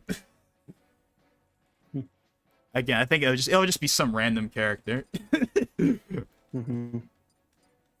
But yeah, I don't know. That's something that I'll admit I kind of want to see, is like what they do with that. Yeah. I'd be very okay. Now here's the thing. So they're not gonna pick an existing character, right? They're not gonna do that. There's no reason for them to. There's no build up for most of them. There's no reason. There's just, they're not going to, for a variety of reasons. But let's pretend that they were. Who would they pick? Because if they're going to pick one, I mean, if we're going simply off of popularity, there's only one choice. It's also it's also the one that has even the smallest modicum of a build-up, which, to my knowledge, is not much, because okay, back in like 2014, I watched like the first 5 episodes, I think, of that series, and then I didn't really go any further because it just didn't really interest me. But to be fair, that was like 2014. That was kind of like, I was kind of out of Pokemon at that point anyway, but Yeah. but obviously I have heard through the grapevine, right? I have heard about there being references. I have heard about the people that want that to be a thing, or wanted that to be a thing at the time. There was even a whole term for it. But nothing ever happened with it. Shocker. I mean, why would they? Yeah. But You expect Pokemon to follow through on something like that? yeah, that's something that they would. In fact, if anything, I'm wondering why they even did it in the first place. Like, it's like, why did they even bother to even put those little things in there in the first place if they knew they weren't going to do anything with it? Because surely they know that people online were just going to go nuts with that. But yeah, so I mean, if they're gonna pick anyone, that's who they would pick, and also that's who I would pick as well. Realistically, because that just feels like, and again, this may just be because she's the only one that has any modicum of build up, but like, it just feels like if there was such a thing as canon pick in that universe, that's the one it would be. Amongst the characters we know, again, not counting some made-up character, which is what they would probably actually do. That's the only one that makes any sense. That's the only one I could picture them doing.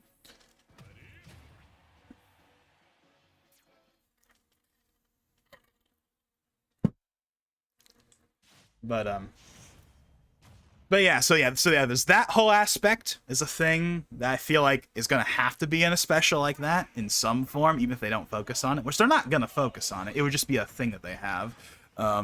But that's one thing. I'm sure that we would get to see all of the like significant Pokemon that people really care about that he has. I'm sure we'd get to see what's ever happening with them. And what's funny is I can't even think of that many. It's been so long that I can only think of a handful of like Pokemon that I know people would want to see. Like, they'd want to see Charizard, for example, right? Like, something like that. And obviously, Pikachu's gonna be around. Yep. They're not gonna be like, oh yeah, by the way, Pikachu died 2 years ago.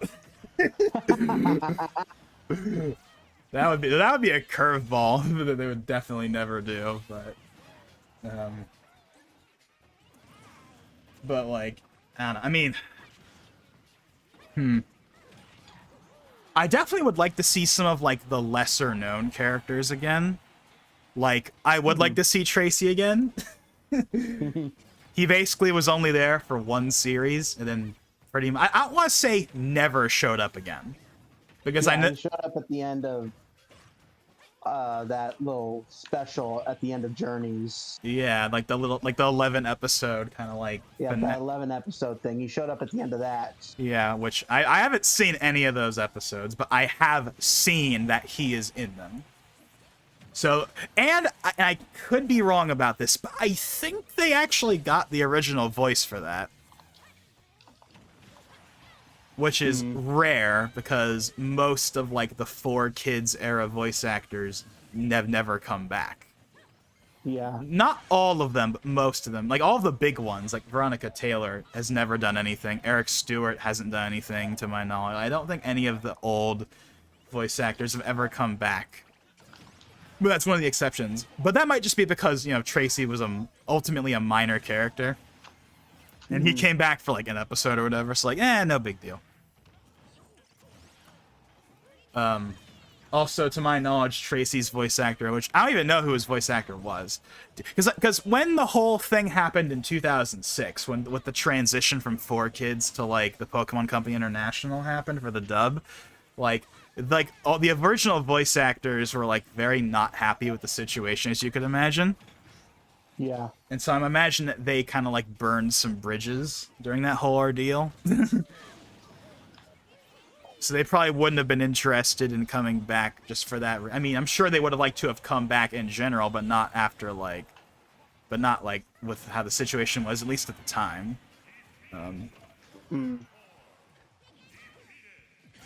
But I think, and I don't know if he has a speaking line. But another thing that I was actually kind of surprised about is again, haven't seen any of Journeys, but I've seen screenshots and stuff, right? So on the wiki, I saw that like during like the final like big tournament, right? They had a bunch of like little cameos from old characters. Like they had like Richie, he shows up for a scene, like watching a monitor or something. Yeah. And I didn't even know this was canon. I thought this was like a side thing that wasn't canon at all. But remember like the old like I think it's called Legend of Thunder special or whatever? Yeah. That has like the actual pro tags in it. Yeah, the protagonist from the original Gold, Silver, and Crystal. But they're not called by the actual name. Like it's called like instead of Ethan. Actually, no. He wasn't even called Ethan then. I think that he was called Gold. Yeah, his original name was Gold, and then in the special he's called Jimmy. And then when Heart Gold Soul Silver came out, he became Ethan, and that's now what he's in everything else, including I think in Pokemon Masters. He's Ethan. In Masters he goes by Ethan. So his name is Ethan now. And then they had the then new Chris, because of course Chris came with Crystal, but they didn't call her Chris. They called her like Marina, I think. I think so. But what's even weirder, and I completely forgot about this until again I was just looking through the wiki and I stumbled upon this on one of the pages. I completely forgot that there's an episode of Diamond and Pearl where she shows up on a poster. And when I saw that screenshot, I was like, "Oh yeah, I forgot about that." It was like when it's like when the gang was getting like the Poketch for the first time, I think. And there was a picture, of like. I haven't seen the Sinnoh anime in a while, so I kind of forgot it. I know it was like one of the first episodes with the Poketch in it or whatever. I think again, it's been a hot minute for me too. But I'm pretty sure that's from like an episode where they're like. When like I think they're just walking around and they stumble upon this poster and they're like, "What's this?" And then it's like, "Oh, this is a Poketch. It does this and this." And it's a picture of like Marina, aka Chris, with like a Poketch on her. Oh. So she makes an appearance in the act. See, because I was under the impression because at least here in the West, in Japan it wasn't, but here in the West, that special with like the actual pro tags or whatever is considered Pokemon Chronicles or whatever. And I thought Pokemon Chronicles was like non-canon side stuff that didn't affect anything. Like it was like a different universe or whatever. But apparently in Japan, that aired as like an actual canon part of the series at one point, but just not over here. Over here it was treated as some like non-canon thing or whatever. But here's the part I'm getting to, going back to Journeys, right? Mm-hmm. There's a scene where Jimmy and Marina and the other character from that special, they all show up. Like in like that tournament at some point or so. Well, not like in the tournament itself, but there's like a shot where like you can see them or something, like walking towards the stadium. So it's like, okay, well obviously they are canon or else they wouldn't be there. But like I thought for the last 15 years that they weren't canon, but apparently they are. Actually, I think there is another reason for that. One of the characters from that special shows up in the actual anime in both Japan and here. At least I think he did. I actually never saw that special as a kid. I just knew it existed, but I never watched it. And you want to know why I didn't watch it? Or at least I don't know for sure, but I guarantee you this is the reason why. Because it doesn't have Ash in it. Oh. Like I didn't watch any of those like non-canon specials as a kid because they didn't have Ash in it, probably. Like Probably. that, I guarantee you. I don't actually know 'cause it's been forever, but that's probably what like 10, 11-year-old me would have said. Is like you know, they don't have action in them, so therefore they don't matter, or whatever.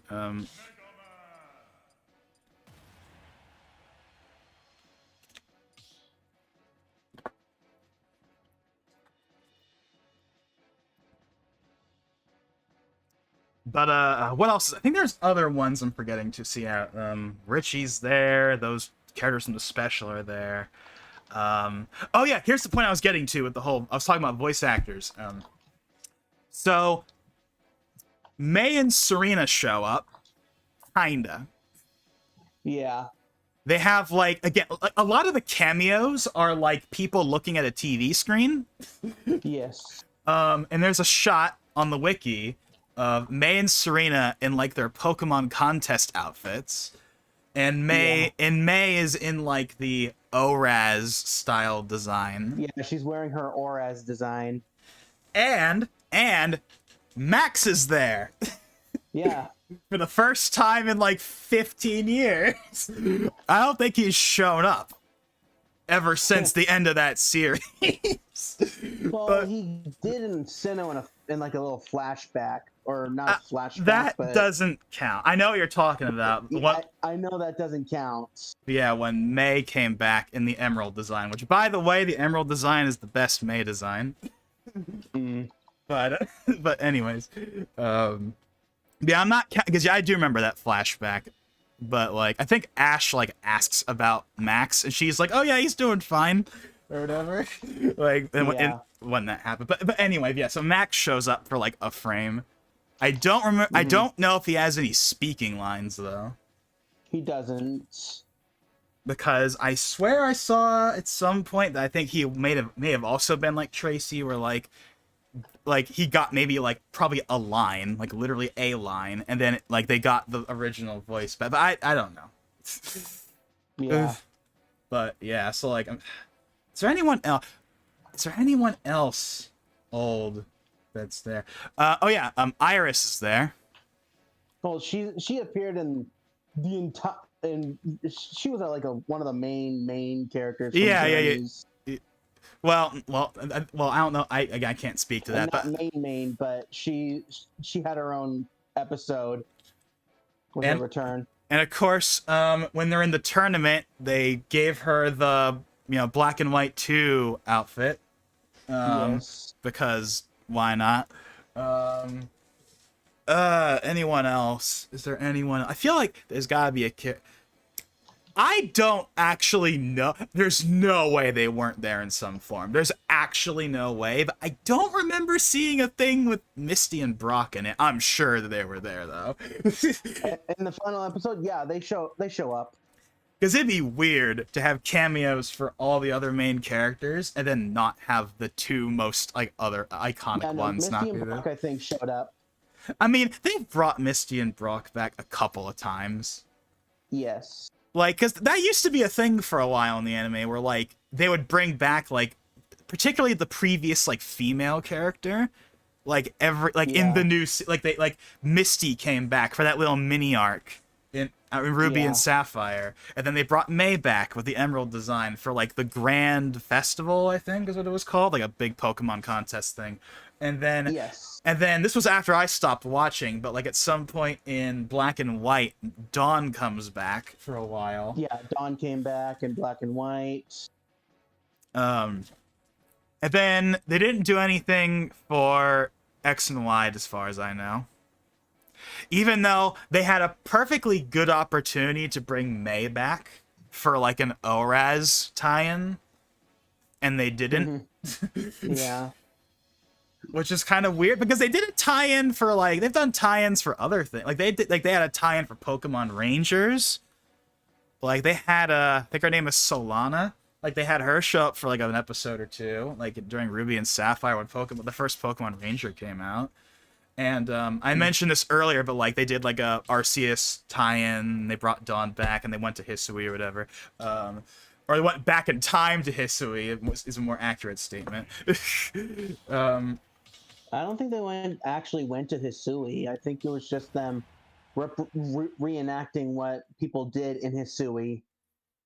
Yeah, I don't actually know what happened. I just know that they did something for that, and that Dawn came back, and all the characters got thrown in like the outfit, so we can make the obvious connection of, hey, look, Dawn looks a lot like Akari. Yeah, no, duh. That's kind of the whole point. Yeah, that's the exact point. But yeah, they stopped doing that thing where they'd bring back old characters for a while, and then in Sun and Moon, they brought back Misty and Brock for a while, and I guarantee you, I know exactly why they did it. It's because Pokemon Go. Yep, probably. They probably didn't plan to, and then Pokemon Go came out and did it like. I wasn't around for the late 90s, you know, but 2016 was like the closest thing we have seen to, like, that was the closest thing we had seen to, like, the Pokemania of the 90s in, like, the modern day. Like, everyone played Pokemon Go when it first came out. Everyone did. Everyone did. Like, I played Pokemon Go when it first came out. Like Pokemon Go, I mean, it's still big today, but it was, like, absolutely massive when it first came out. It was like Pokemon suddenly was thrust back into relevancy for, like, the mainstream for the first time since the 90s. Yeah, I still kind of periodically play Pokemon Go, but yeah. But I guarantee you that Pokemon Go, you know, that got a lot of people back into Pokemon, or got them into Pokemon for the first time. And I think they were like, hey, there's a lot of old, like, Gen 1ers, you know, they're getting back into Pokemon with Pokemon Go, and maybe they're checking out Sun and Moon or checking out the anime. Let's go ahead and bring back the old characters. Let's try and see if they'll watch. You know, I guarantee you that's probably, like, the reason.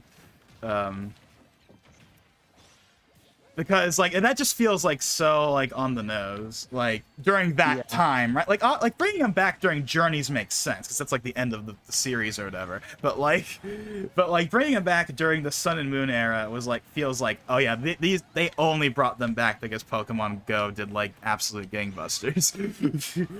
Like, I guarantee you, that is the only reason they were brought back. They do look kind of funky, though, in that art style. I mean, again, never saw Sun and Moon, but I remember when they first announced the Sun and Moon anime and we saw what Ash looked like for the first time. It was not great. It was at the time especially, a lot of people thought of it as like a really big downgrade over how he looked in X and Y, which is basically the way he's looked forever. And also, like, wasn't broken and didn't need fixing. Like, here's the thing, right? Like, all of the Sun and Moon characters look fine in the anime. Because they're designed around that art style. Yeah. It's Ash that doesn't look quite right.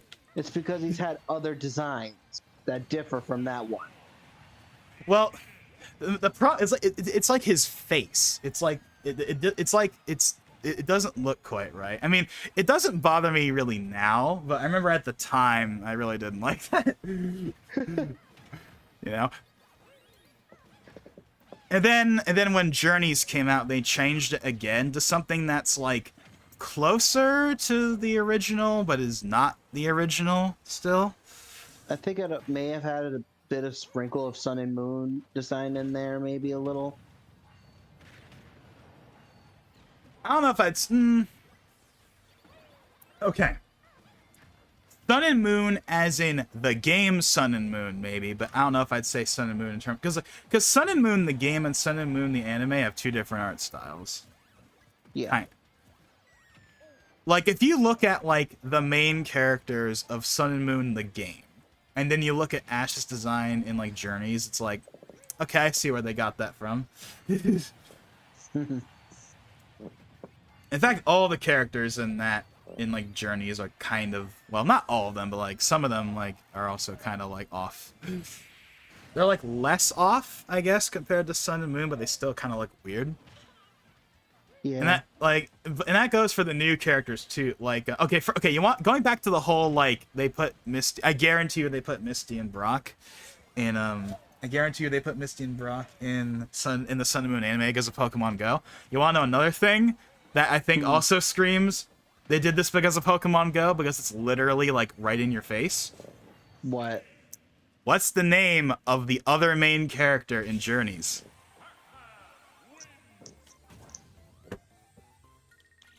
Go? Yes. Which, I mean, when I saw that, I was like, okay, that's very on the nose. I mean, it could just be a coincidence, but like, they literally called a main character Go. Like, he even catches Pokemon the same way you would do in Pokemon Go. Just throw the Pokeball at the Pokemon without even battling him. So like, that was definitely on the nose. Mm-hmm.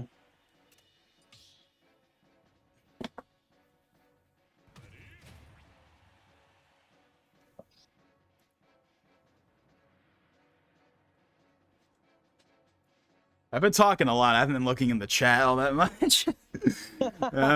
There's not too much going on in the chat. I do see that Twister mentioned pretty impressive I survived considering the double SD.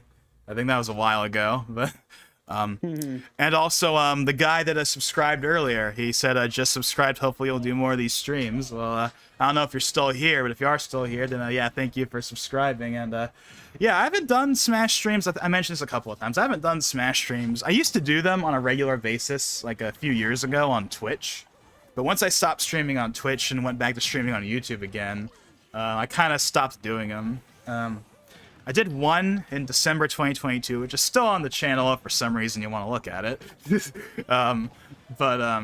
Yeah, I haven't done them in a while, and that's just because, you know, as I mentioned at the beginning of the stream, you know, we're kind of in that, you know, we're in that middle period where, like, the current game is old, you know? And, but the new game is also not on the horizon quite yet, you know? We're in that weird, awkward period where nothing's really happening. So, I haven't been doing them as much, but, you know, they're fun to do every once in a while. Yeah, and sometimes we'd even do Splatoon whenever we get back to doing that. Yeah, I stopped doing the Splatoon streams, and I'm pretty sure that, like I did those for a while. Like whenever, like, a new Splatfest would happen, I'd do them. But eventually, I just kind of felt like they weren't worth doing. No one really showed up for them. Yeah. You know, so it's kind of like, it's not a big deal or anything, but yeah. I mean, I will say this, though. I will 100% stream the final Splatfest, whatever it is. Like, the big final one, or whatever, like, that they're gonna do. Like, I'll definitely stream that. Which, we don't know what it is yet, but all signs are pointing to it being the thing that I thought they should have done when they first, like back in 2022 when the game first came out, I said they should totally have, because you know how in Splatoon 3 it's now a 3-way instead of a 2-way? Yeah. I said from the beginning they should have the last one be, because what was the last Splatfest in the first game? Callie versus Marie. What was the last Splatfest in the second game? Chaos versus Order, which was basically Pearl versus Marina. Yeah. So, for the third game, there were two options. The first, they already did for the anniversary last year, which was Deep Cut. The 3 Deep Cut characters. But the one I thought they should do as the actual last one, especially considering that Splatoon 3 is kind of like the end of an era for the series in some ways. And especially, and here's another thing that really told me this is probably what they were going to do too, is, you know how in the DLC they brought back Angopolis Plaza, and then they brought back Angopolis Square with Side Order? Yeah. That, at first, I didn't understand it. Like, when they brought back, like, when Wave 1 came out and they brought back Angopolis Plaza, it was like, okay, cool, but, like, it doesn't mean anything. You can't, like, there's no, it's just cosmetic. It doesn't mean anything. Like, you can't play the original single player or anything, so it's just cosmetic. I mean, it's neat that it's there, but it doesn't matter, right? And I was like, why bring it back? Like, what's the purpose of bringing it back other than just nostalgia for people like me? Like, you know, that started with the first game. Like, what's the point? But then Side Order came out, and they added Inkopolis Square. And that's when it fully clicked. Okay, I knew they should have done this in the first place, but now I'm like, oh yeah, this is definitely what they're going to do. You want to know why? They brought back both of them. Why? Because the final Splatfest, and there's already been some small hints towards this as well, even, but the final Splatfest, I guarantee you, is going to be Squid Sisters versus Off the Hook versus Deep Cut. That's why they have the other two locations. I guarantee you that's why. Because they're still there. Like, if you go to those locations, like, they're there. They, like, host the news. Well, I mean, they don't host the news anymore, but you know, they're still there in the building, right? Like, yeah, they're still there. And whenever there's a Splatfest, they're there. Like, whenever there's a Splatfest, if you go to Inkopolis Plaza, Callie and Marie are there. Like, doing their thing. Like it would be in the first, like, so I guarantee you that is why they're in the game, because they're gonna have the final one is gonna be like the 3 current idol groups against each other. That's totally gonna be what the last Splatfest is, especially because they already did the Deep Cut one for the anniversary. So yeah. But I don't even know. Oh yeah, we were talking about like, oh yeah, Splatoon stuff. Yeah, so, yeah, I kind of just stopped doing this because people weren't really watching, and I kind of really felt like I kind of felt like they weren't really worth doing anyway, honestly, after a while. But I will definitely do, one for that final Splatfest for sure, though. yeah. But, yeah, as for Smash, yeah, I don't know, maybe we could, I mean, yeah, I don't know, maybe they could be kind of a semi-regular thing again, I don't know. I mean, kind of what I was thinking was that, I would start doing them again once, like, the speculation period starts ramping up. Because then I'll, like, be invested in the franchise again, and I'll actually want to play it more. Yeah. That was kind of my idea. But at the same time, you know, how long is that going to take, you know? Yeah, that could be, you know... I mean, the absolute soonest we're going to hear anything is the Switch 2 reveal trailer, but as I already discussed way earlier, I don't think that's going to be when it happens. I think we're gonna get the reveal of the next Smash game at the absolute earliest in the Switch 2 presentation, or whatever the equivalent of what they did back then is, you know, because back then, you know, we had the reveal trailer in October 2016, and then a few months later in January we had that big press conference.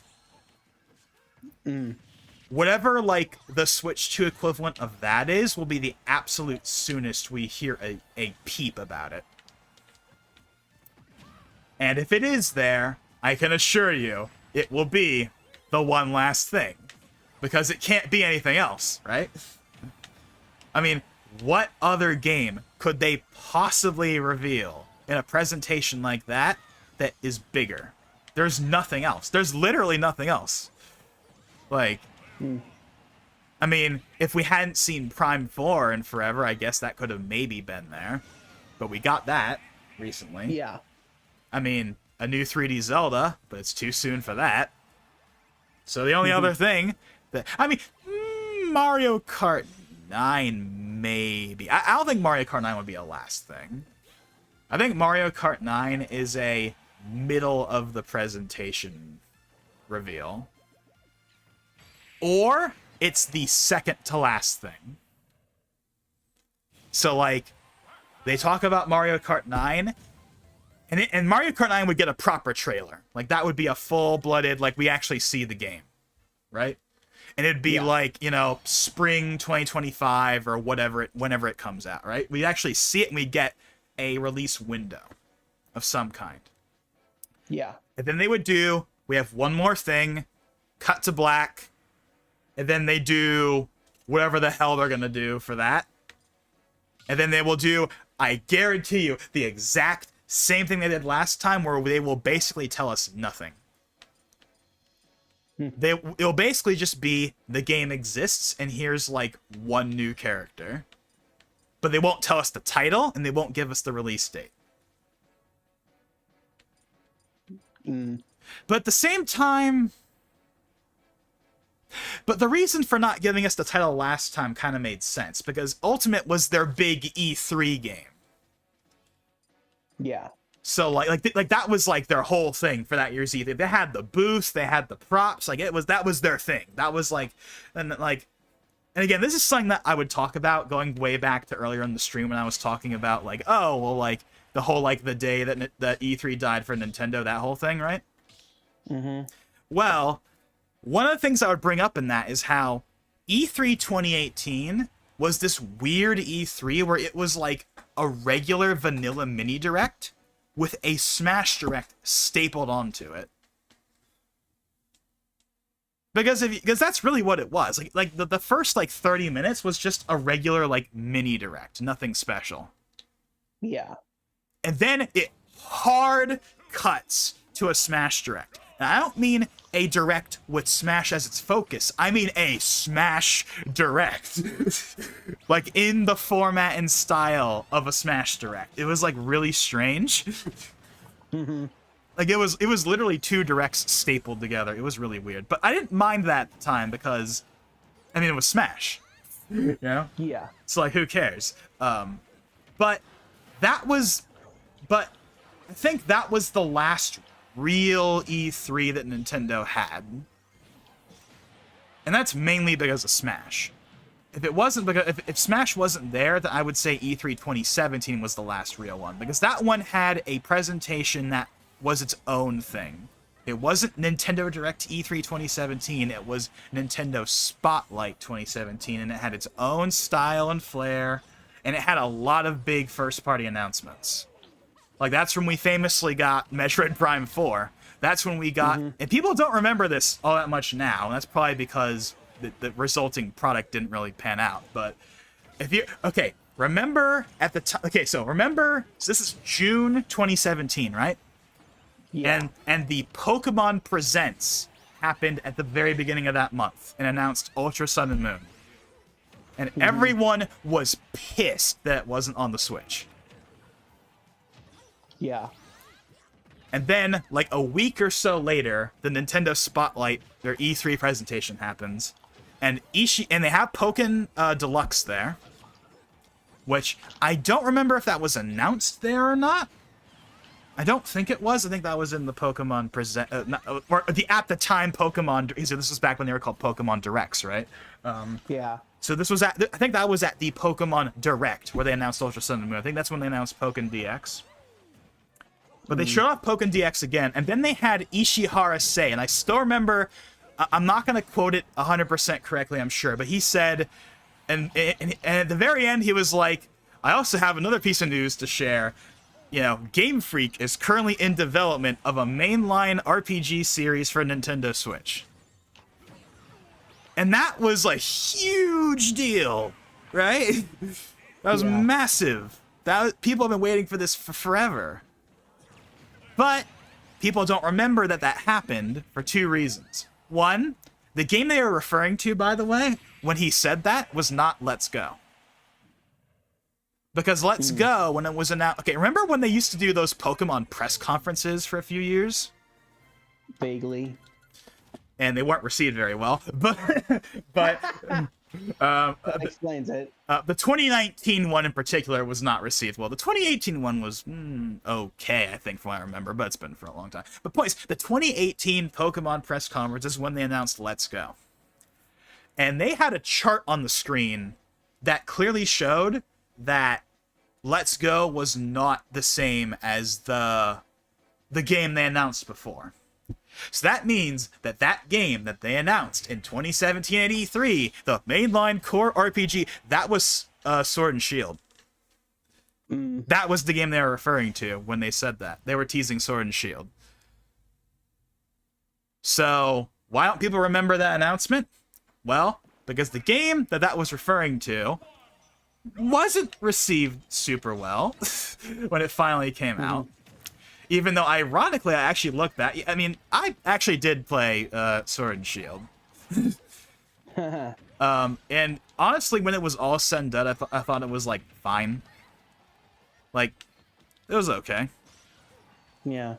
Like, there are things about it I mean, the wild area was neat. Yeah. It dropped frames every now and then, but, yeah, it was a neat idea.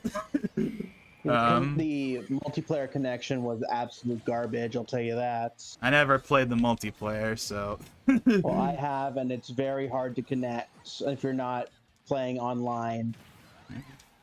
But yeah, the wild area was neat.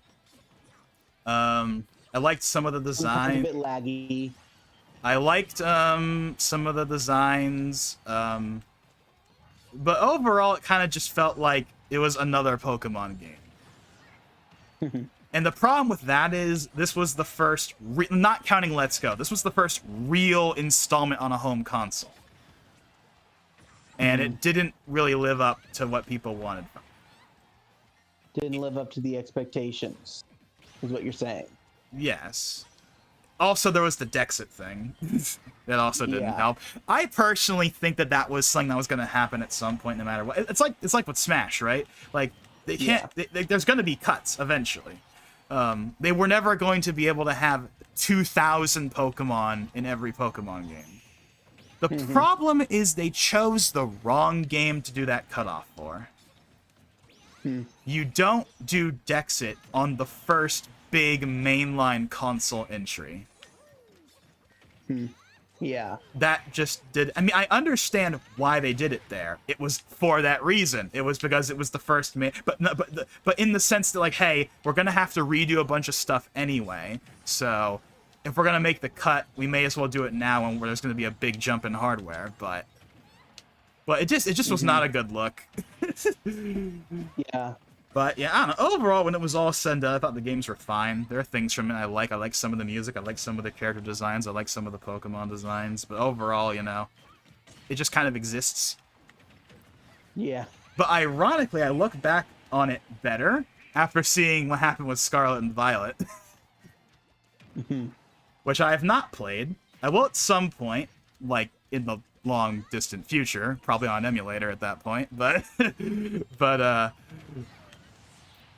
I mean, the biggest thing that Scarlet and Violet did for me as someone that hasn't played it is it made me appreciate Sword and Shield more. Which is not a great thing. You know, that's the biggest outcome, but like the art style in Scarlet and Violet doesn't look quite right. The character, like, lighting doesn't look right. Like, obviously, there's all the graphics stuff. Everyone's talked about the death, you know? Like, there's this... yeah. I don't like that, like, you're saddled with the school outfits the whole game. I remember when the trailer first came out, and I saw, like, those character designs for the first time, and I was like, oh, no. Like, one, they don't look quite right. They don't have that traditional art style or design or whatever. And two, why did they put them in those outfits? Like, if you want to do school outfits, fine, but at least have them look good. Like, Persona knows how to make good school outfits. Heck, the anime knows how to make good school outfits. Like, Horizons, like, for, like, the school that Liko goes to or whatever, like, those outfits look fine. Like, I don't know why the anime can make a good school outfit, but not the game. I don't know. I don't know. I mean, for what it's worth, that's obviously gonna go away next game, but, like, there's a bunch of, like, small things in that game that even as someone that hasn't played it, I look at it and I'm just like... Ugh. That being said, though, for as much crap as the game has gotten, a lot of it deservingly so, I do want to play it at some point, and I do want to give it as fair of a shot as I possibly can. Yeah. Like, by the time I play it, like when I say I'm going to play it at some point, I'm talking, like, probably 5-something years from now. Like, when this game is long not the current game anymore, and we have long since moved on from it, and no one cares about it anymore. That's probably when I'll get around to playing it. And I think that I'll probably end up like I'll buy the game. I'm gonna buy it, obviously, but I'll play it on like Ryujinx. Like yeah, I'll buy it, I'll rip it, and then I'll play it on Ryujinx. And I'll install probably as many mods as I possibly can to make that game look as good as it possibly can. Like whatever kind of like shadow enhancement, lighting enhancement, whatever I can do to make that game look as good as it possibly can, I'll probably will do that. Because I want to give it a fair chance. So I'm going to give it as much opportunity as possible to actually... I want to give it a chance. So I'm going to probably end up playing it at like 4K 60 on Ryujinx by the time I get around to playing it. To give it as best of a possible shot as I possibly can. And what I'm hoping is I'll come out of that experience being... It wasn't that bad. Like, I probably will still dislike all the things I dislike now, but, like, I'll probably find redeeming factors in it. Oh, what's going on? Lag. Are we getting a connection thing? We haven't had one of those yet. A connection error. We haven't had one of those yet. Yep.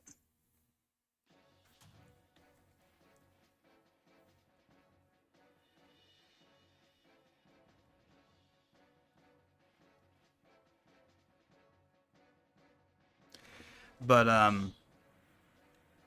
where was I going with this? Where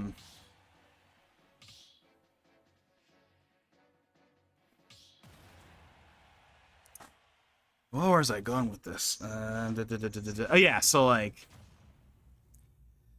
So, yeah, basically, like, my guess is what I'm gonna end up thinking about it when it's all said and done is I'm probably gonna dislike... Like, I'm always gonna dislike that art style shift. Like, the characters don't look quite right. They look better in the 2D art, I will say that. The 2D art looks a lot more normal. It's still not quite right, but it's a lot more normal. It's the 3D models that, like, are very variable. Some of them look fine, and some of them don't look right. Especially the NPCs, they really don't look right. So, like, I probably will still dislike those, like, art style and graphical things. I'll probably always dislike that, but what I'm hoping is that the gameplay will redeem it. Because, for what it is worth, I have heard good things about the gameplay, kinda, sorta. Like, at least when I've seen people, like, kind of talk about the game, and they try, and they're like, yeah, the graphics aren't good, but at least it has good gameplay or something. Or they like something they did with the gameplay. I don't know what that is. I'm just saying that I've heard that. Now I know that obviously they don't do the Legends stuff, which I know some people are disappointed by. They want, like, that kind of style to continue. Yeah. I mean, for what it's worth, it will be continuing, just not in the official, well, yeah, this kind of gets into a topic that I've had for a long time, which is, like, this concept of, like, mainline, and, like, pseudo-mainline or whatever. So, like, you know, like, Scarlet and Violet, Sword and Shield, those are mainline games, right?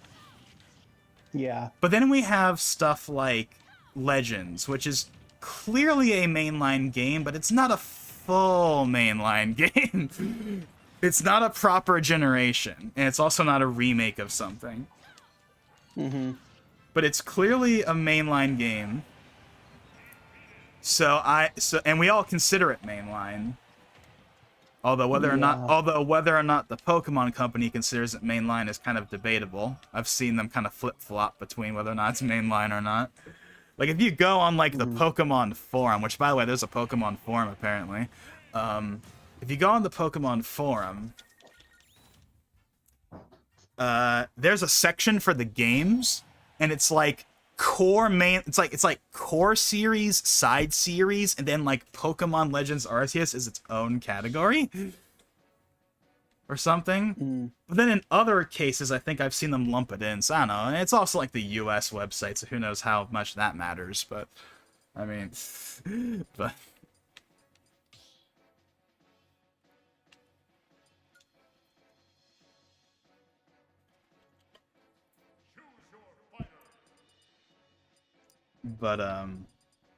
where was I even going with all this?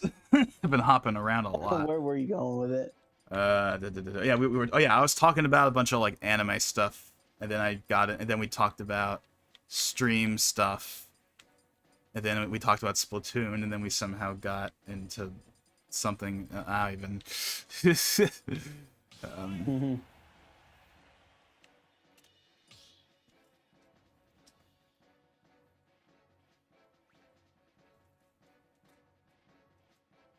But I mean, okay. One thing that I am curious to see is how Legends Z to A is going to turn out. Yeah. Because that game it's a very weird choice for a game. Because it's like you could have done of all the regions, they chose that one to make a game for. A region that people don't hate, but they don't really care about either. like I think people would have wanted to see like a Unova, like Legends, or like something, or like maybe a Johto Legends or something. But no, they chose Kalos to do a Legends game for. I mean, technically we got our Unova and Scarlet and Violet. Not really. Yeah, okay. I will say this. So I know. So there are actually things I do like about Scarlet and Violet. Not many. I could probably count them on my hand. But even as someone that has not played the game, there are some things I like. And you want to know one thing I do like? I like some of the music. Some? Some of the music. That's a very important thing to know. Like some of the music. And the two that I like the most is I like the final champion theme with Nemona. Wow. I think that one's actually like the best one in the series since Iris. Which, funny enough, is from the same composer. So maybe I shouldn't be surprised that he made another good one. But yeah, I really liked that final champion Nemona theme. And I like there's another battle theme I like that I think is from like the DLC. And then there is the remixes, like the Unova remixes. I like those as well. Because of course I do. It's Unova. I mean, Unova's not even my favorite region, but like, you know, it's Unova. Yeah, I liked the Unova remixes in Blueberry Academy. I really like that startup they have for it. That's like, on like the official soundtrack, it doesn't have that startup. Or at least doesn't have like the full version. I don't know, maybe the one I'm thinking about is just from like a YouTube edit or something, but like there's like in the version that I saw on YouTube from like that one guy that uploads like all the Pokemon music or whatever. You probably know which one it is. I don't remember his name, but like you know the one I'm talking about. Like it's like that one channel that's uploaded like every Pokemon like battle theme or whatever for like the last like 8 years or whatever. Like he has this little starting bit that I think is a really good lead through into the actual track itself. But on the official soundtrack, it's like a separate thing. But yeah, I like those, and I like that they included both of the wild battle themes. They included like the alternate one. Yeah, where you would get like the shaking patches or the bubbling water in the Unova games. Yeah, they had that one remade too when you battle a wild Terra Pokemon. Like that, I thought that was cool because that's something that they haven't done since then. Like, is have those like alternate versions. And you know, something I think would be cool for them to bring back. This isn't, you know, is like in Unova when they had like that when you were low on health, they'd play that like. Oh, dude, I was just about to mention that. Why didn't they do that? Like that is such an iconic like part of the soundtrack that they took like an iconic like Pokemon sound, and they made like a little track out of it. Yeah. Like that was a neat little thing. Like I get that they don't have that. They probably don't even have that sound anymore because it's been so long. But like that, but yeah, that little doo doo doo doo doo doo doo doo doo doo. That was really cool. Like that they totally should have like brought that back for when they did that. But yeah, I like those remixes. I like the Nemona Champion theme, and I like I thought it was actually like the Mochi Mayhem thing, like the last thing they did, like the Pokemon you fight. I thought, because I didn't listen to I didn't notice, because obviously I haven't played it, so I was just going through the soundtrack just to find whatever. So I thought that, because I really liked the battle theme for that Pokemon encounter, and it turns out that's a version of a track that was already in the DLC before. But either way, I like that one. I also kind of like the Mochi Mayhem, like, just actual theme itself. It kind of has, like, a Thousand Year Door vibe to it. If that makes any sense. If you know even which one I'm talking about. Like, on the soundtrack, it literally is just called Mochi Mayhem. But, like, yeah. But when I heard it, I'm like, oh, that sounds kind of like Thousand Year Door-ish. Which automatically is a good thing. But I will say this though, the main, there's a bunch of like regular, because they have the different like region, like zones or whatever they're called in the game, and they each have like a slightly different battle theme or whatever. But like the main two ones, right, like the traditional battle themes, right? Yeah. Those ones, especially the trainer battle ones, sound very, if I'm being honest, they sound very, you told ChatGPT to make a Pokemon battle theme. They do not, they're not memorable. Like the first one, like the wild battle theme is like fine. But like the trainer battle one, like especially at the beginning, it's very like it's very like unmemorable. It sounds like you told a prompt to like make a Pokemon battle theme. That's what it sounds like. For the trainer one, the wild one's okay, but they're both not great. In my opinion. It doesn't help that like you wanna know who made both of those tracks? Masuda. Oh. Which is kind of awkward. I mean, he hasn't done the main soundtracks in a long time, but he still does tracks here and there, and that was definitely not his best effort. I actually like the Sword and Shield, what is it, Wild battle theme? Yeah. Oh, Oh, yeah. I like that one. When you battle Kubfu in the game. I never played the DLC. I'm not talking about that. Oh. I just mean like the regular wild battle theme in Sword and Shield. Oh. I like that one. Especially in retrospect. You know? Like it's a lot better than the one in Scarlet and Violet. I don't really like the trainer battle theme in Sword and Shield all that much, though. But I do like the wild Pokemon, and I like the anime version of it too. Like this is like, I think that the Japanese soundtrack for the anime is like kind of underrated. Because like it's really, really good. Like it's unironically one of my favorite soundtracks of all time. I'm not even joking. The original Shinji Miyazaki anime score, I absolutely love, genuinely. Especially the stuff from the original series. So here's the thing, right? Is when they did the dub, right? For the original series, they kept in the original Japanese music.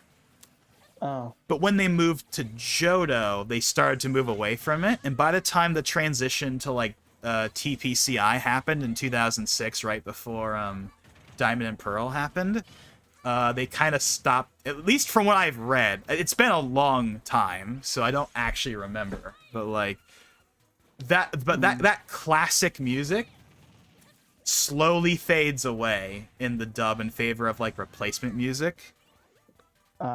Which I don't even remember what the replacement music is, so that goes to show how memorable that probably was. I'm sure there's one or two like 4Kids original tracks that I probably would remember if someone played them, but I don't remember any of them. But I sure as hell remember all of the Japanese music. Because like if I like most of like when people, if you like every single like iconic like anime Pokemon song track you can think of is outside of the main themes. Like obviously all of, like the main themes are like, you know, those are completely, you know, USA 4Kids originals, right? But the actual background music for the episodes, all of the iconic ones that you would think of, they're all from the Japanese soundtrack, and they're almost all from the original series. And I'm not just talking about like the remixes. I mean like the original music is also really good, in particular from the original series. But there's good stuff even after that. Yeah. But it definitely like even on like ignoring like, you know, what we got with the dub. Ignore that for a second. Let's just pretend that like we had always gotten the Japanese soundtrack and they never did like a replacement score. I will say that the more the series goes on, the less memorable the tracks get. And that's partly because we know the original score more than anything else, because that's what we actually heard in our version of the show. But also because they just genuinely do get less memorable as it goes on. Like, by the time you get to, like a lot of the tracks for, like, Ruby and Sapphire are, like, very low-key tracks. With, like, one or two exceptions. Diamond and Pearls, from what at least the ones that are on the soundtrack that we do have, are definitely better. And there's definitely some that I really like. Like, there's this one theme that I swear is from one of the movies that I really like, that's from, like, Diamond and Pearl. And I know for a fact was in the series in the West at some point, because I distinctly remember it. My guess is one of the movies, because the movies always used the original Shinji Miyazaki score. Up until a certain point. Like, once they got to X and Y, I think they ditched it in favor of original, but, like, all the movies up until X and Y used the original Shinji Miyazaki score for the background music. Obviously, openings and endings, those are different. But as far as I can remember, the background music, I think, is just the original Japanese versions. But yeah, I absolutely love the Shinji Miyazaki score for the Pokemon anime, and I don't think it gets talked about enough. There's a lot of really iconic tracks in there. But it's annoying that, so the Pokemon Company doesn't seem... They have this thing, and I get why. It's a holdover from when the show was run by 4Kids in the 90s. But, like, they don't treat the anime like an anime. They treat it like a cartoon. Yeah. And so because of that, you can't watch the Japanese version of the show legitimately in any way in the West, to my knowledge. Like, you know, for every other anime in existence, if you want to watch the original Japanese version, no big deal. Just pick the sub option. But that doesn't exist over here. There's no such thing as a Pokemon sub, officially. Because they don't, because they like pretend that the show isn't Japanese and isn't an anime most of the time.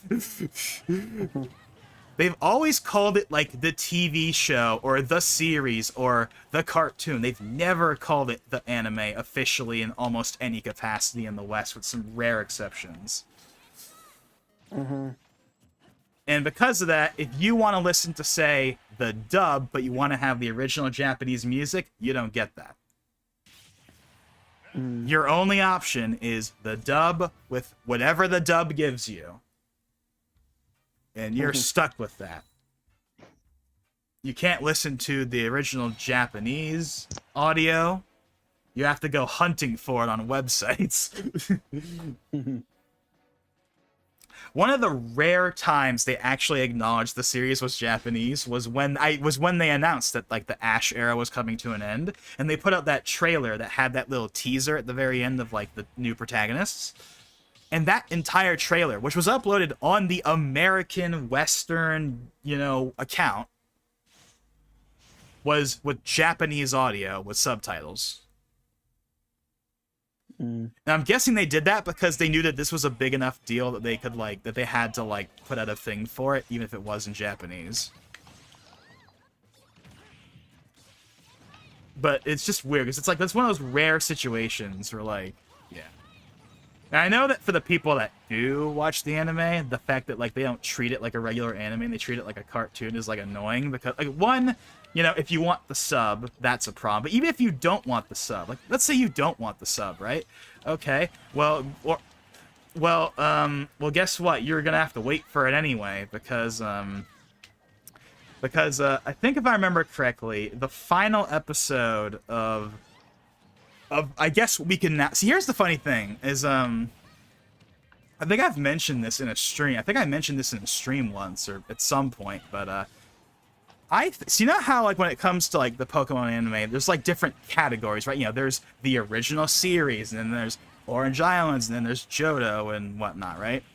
There's different sections, and they all have their little names for the seasons in the West, right? Well, right now, if you asked most people what is the original series when it comes to Pokemon, I think most people would say the original series, as in those first 50 something episodes, that are set in Kanto. That Indigo League, as it was called. That is the original series to most people.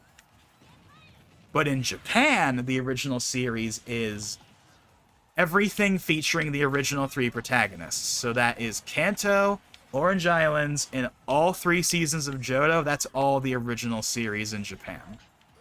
It didn't become something different until Ruby and Sapphire. But there was a point I was getting at with this. I remember what it was.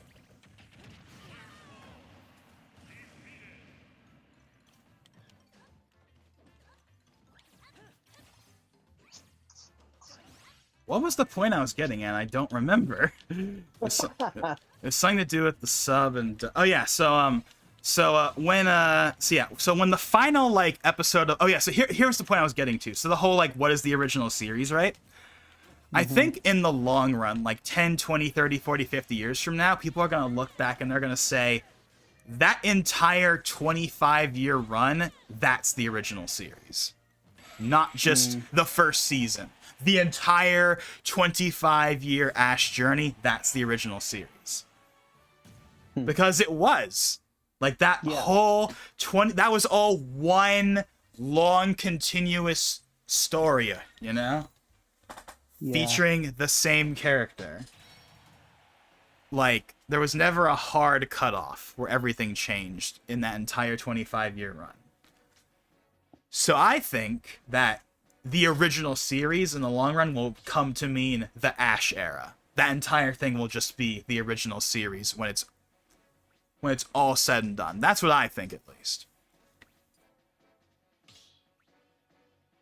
Now, what I'm gonna call the series finale, because that's what it really is. The series finale of the anime as we knew it came out, that final episode and that last couple of episodes came out in March of 2023 in Japan, and we didn't get it till September.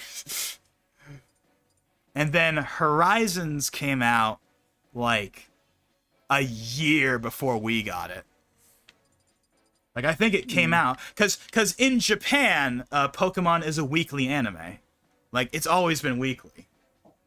It's just continuous, no breaks, just from 1997 onwards. There's an episode every single week, with a couple of exceptions for natural disasters and stuff. So the second that Journeys ended, Horizons started.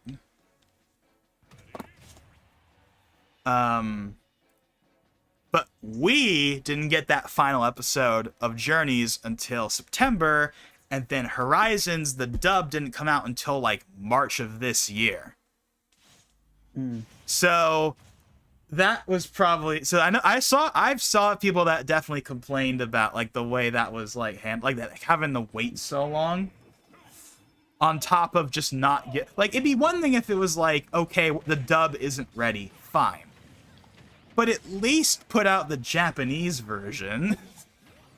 Like, because that's how every other show works, you know.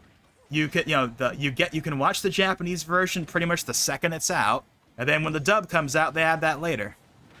They could have just done that. My guess as to why they don't is because, again, the Pokemon Company does not treat the anime like an anime in the West. They treat it like a kid's cartoon, which is technically what it is, to be fair. But the problem with that is, because they pinhole it as like a cartoon and not an anime, they don't think they need to do stuff like that. Because how many people are going to actually watch the Japanese version of the anime? Realistically, probably not that much. Yeah. Like, the diehards will, but everyone else would just wait for the dub. And I don't think that would be the case for most other anime. I think most anime nowadays, people watch the sub. From what like, obviously people watch the dub too, but like, people are like totally fine watching the sub, right? For most anime, if they have to, and you want to a lot of the time because you have to wait, because otherwise you have to wait for the dub and hope you don't get spoiled, right? Yeah. Unless it's like a simul dub, those do exist, but there's not that many of them. But the thing with Pokemon though is Pokemon is one of the to call Pokemon one of the original anime is probably not the right term, because it's obviously not literally one of the original anime, but in the West it's one of the original anime, right? I think, like, alongside Dragon Ball Z and Sailor Moon, you know, that late 90s era when people are getting into anime for the first time. Yeah. In the West. You know, that, you know, and because of that, people grew up with the dub, right? Yeah. And so because of that, people are not going to want to switch to the sub for a series that they have watched their entire life as a dub. Yeah. Myself kind of sort of included in that. Like, I have actually thought about maybe catching up on stuff I've missed, just for the heck of it. But then there are two conundrums that come up with that. The first one is that really worth it? And then the second one is, how do I watch it? Because obviously, for my entire life, like 99% of people here in the United States of America, I watch the dub. Yeah. So you would think that I would watch the dub. But the problem is, I'm worried that that might not be a good idea. Because when you want to know one of the benefits of watching the sub, is that you can't understand what they're saying and how they're saying it. Yeah. In a good way. Like, like, you can't be cringed out by voice acting in Japanese, right? Yeah. Because you can't understand it. Like I'm being serious. Like, that's like unironically a benefit, right? Like, is I don't have to worry about, well, I think the anime sounds bad because it's not like for my demographic or whatever, right? I don't have to worry about that because it's in Japanese, so I won't be able to understand anything anyway. So it'll all just be like no big deal. But that's a show I've never watched in Japanese. Like, for any other anime, in history, I would watch the sub. When a few years ago I binged like all the Dragon Ball stuff, I watched the sub. You know, and when I was into Yokai Watch way back in the day, I watched the sub. I famously did not like the dub at the time. Specifically because they treated it like a kiddie show, essentially. Then again, they do that with Pokemon sometimes. Now, and again, to be completely fair, that show is technically a kid show as well. But the way I still didn't like the way they handled it.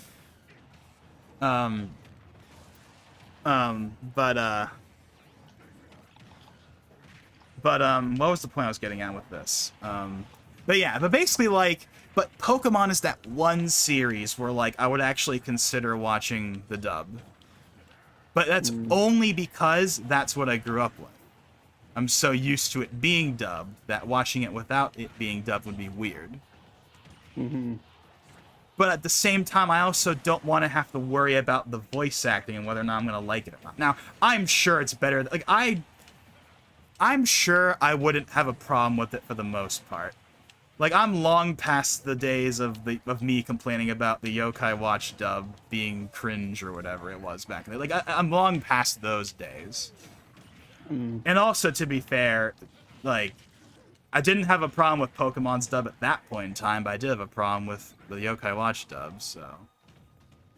I don't know. The point is, like, just because I didn't like the Yokai Watch dub doesn't mean I won't like the Pokemon dub. I guess it's the main point I'm getting at. Because they did... Because there were more things than just the voice acting I didn't like.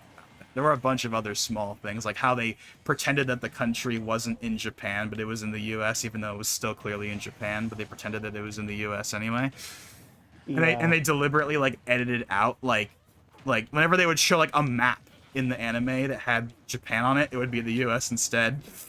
Like and they like Americanized all of the names, which, to be completely fair, 4Kids did that exact same thing back in the day. But I don't mind that, and you want to know why? Why? Because those are the names I grew up with. It bothered me back in 2015 that they did that Keita was called Nate, and Fumi was called Katie, I think. I don't know. It's been forever. But the reason that bothered me is because I watched the Japanese version first, and the dub came later. But Pokemon started with the dub, so I'm used to the dub. Like, I know the Japanese names for those characters. Like, I know Ash is Satoshi. You know, I know that Misty is Kasumi. I know that Mei is Haruka, I think. I know that Dawn is Hikari. I know the names for like a decent amount of the I know they're Japanese names, but I don't think of it like that because, again, I started with the dub like everyone else. Yeah. So to me, those American names are normal. It's the Japanese names that are weird, which was not the case for Yokai Watch. Because I'm sure if, like, it'd been the other way around. Like, what if, like, Yokai Watch had come out in the 90s and I grew up with that and I was used to that dub, right?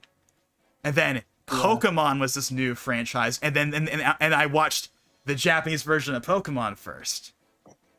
And I guarantee you, in 2015, I would have been like, what? They're calling Satoshi Ash? What is this nonsense? I'm sure I would have said that exact same thing, but I didn't because I grew up with the dub, so that's normal for that series. So I gotta acknowledge to be completely fair in that respect.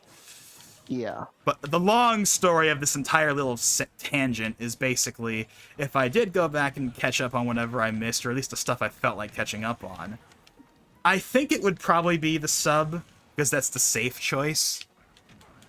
I don't have to worry with the sub. I don't have to worry about anything with that.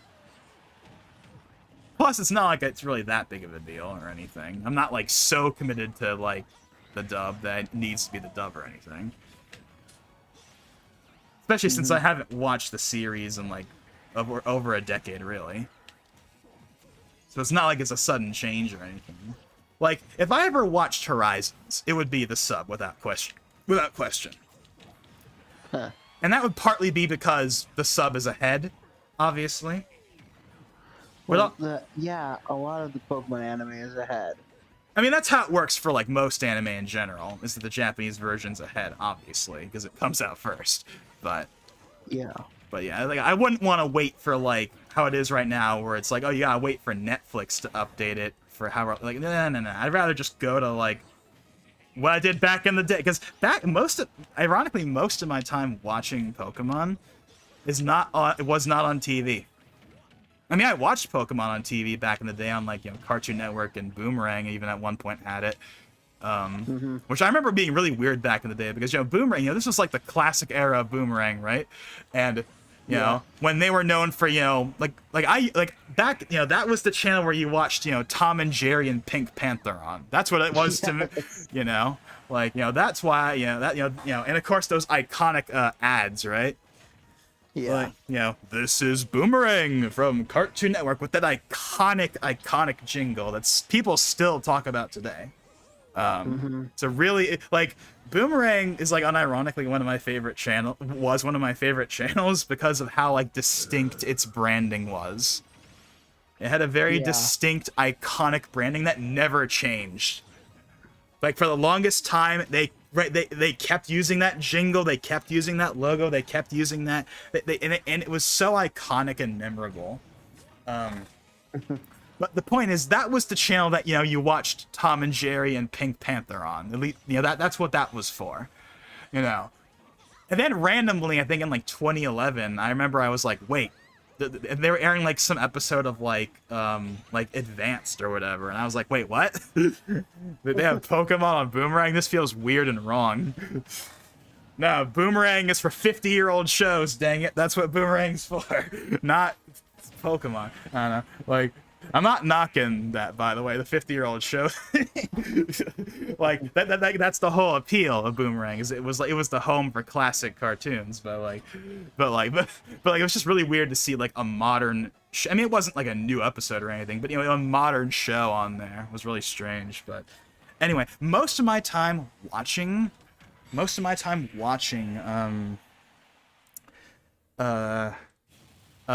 was actually on a website that no longer exists anymore. It was called PokemonEpisodes.org.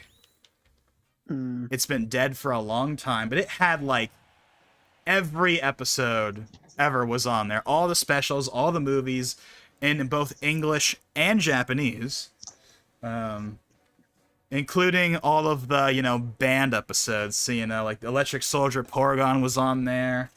The uncensored version of I think it was called Beauty and the Beach.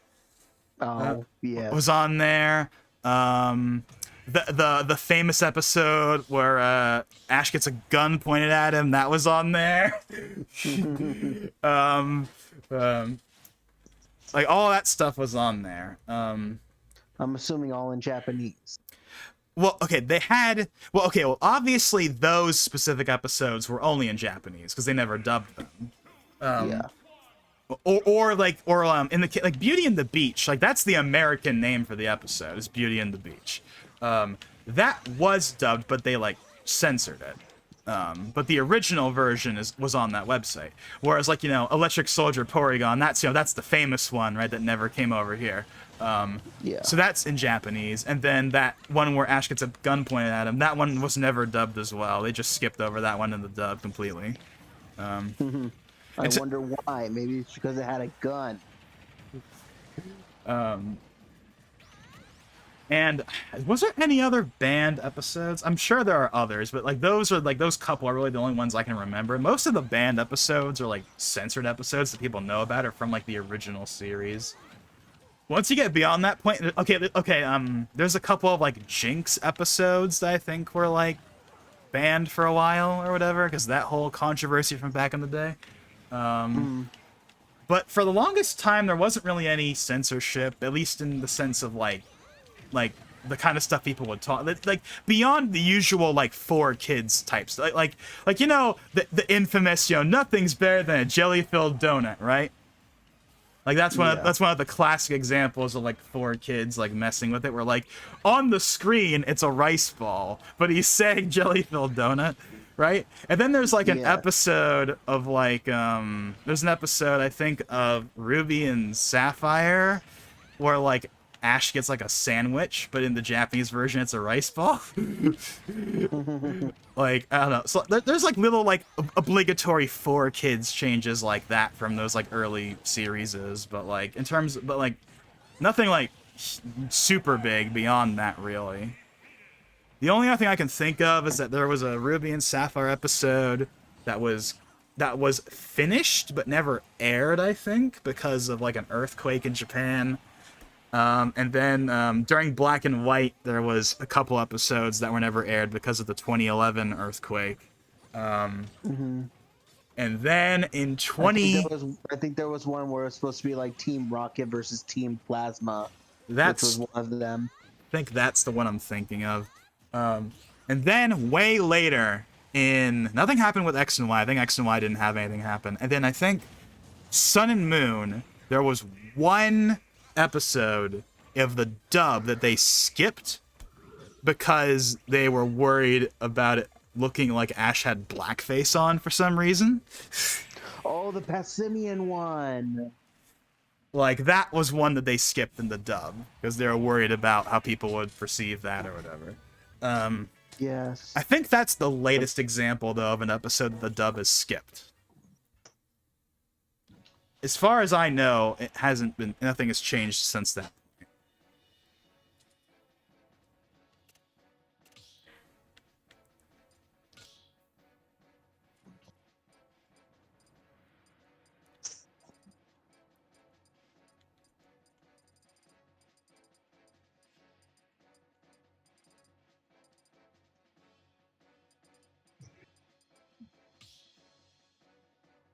Well, this is from a while ago, but I see that Twister mentioned my Switch is running out of battery.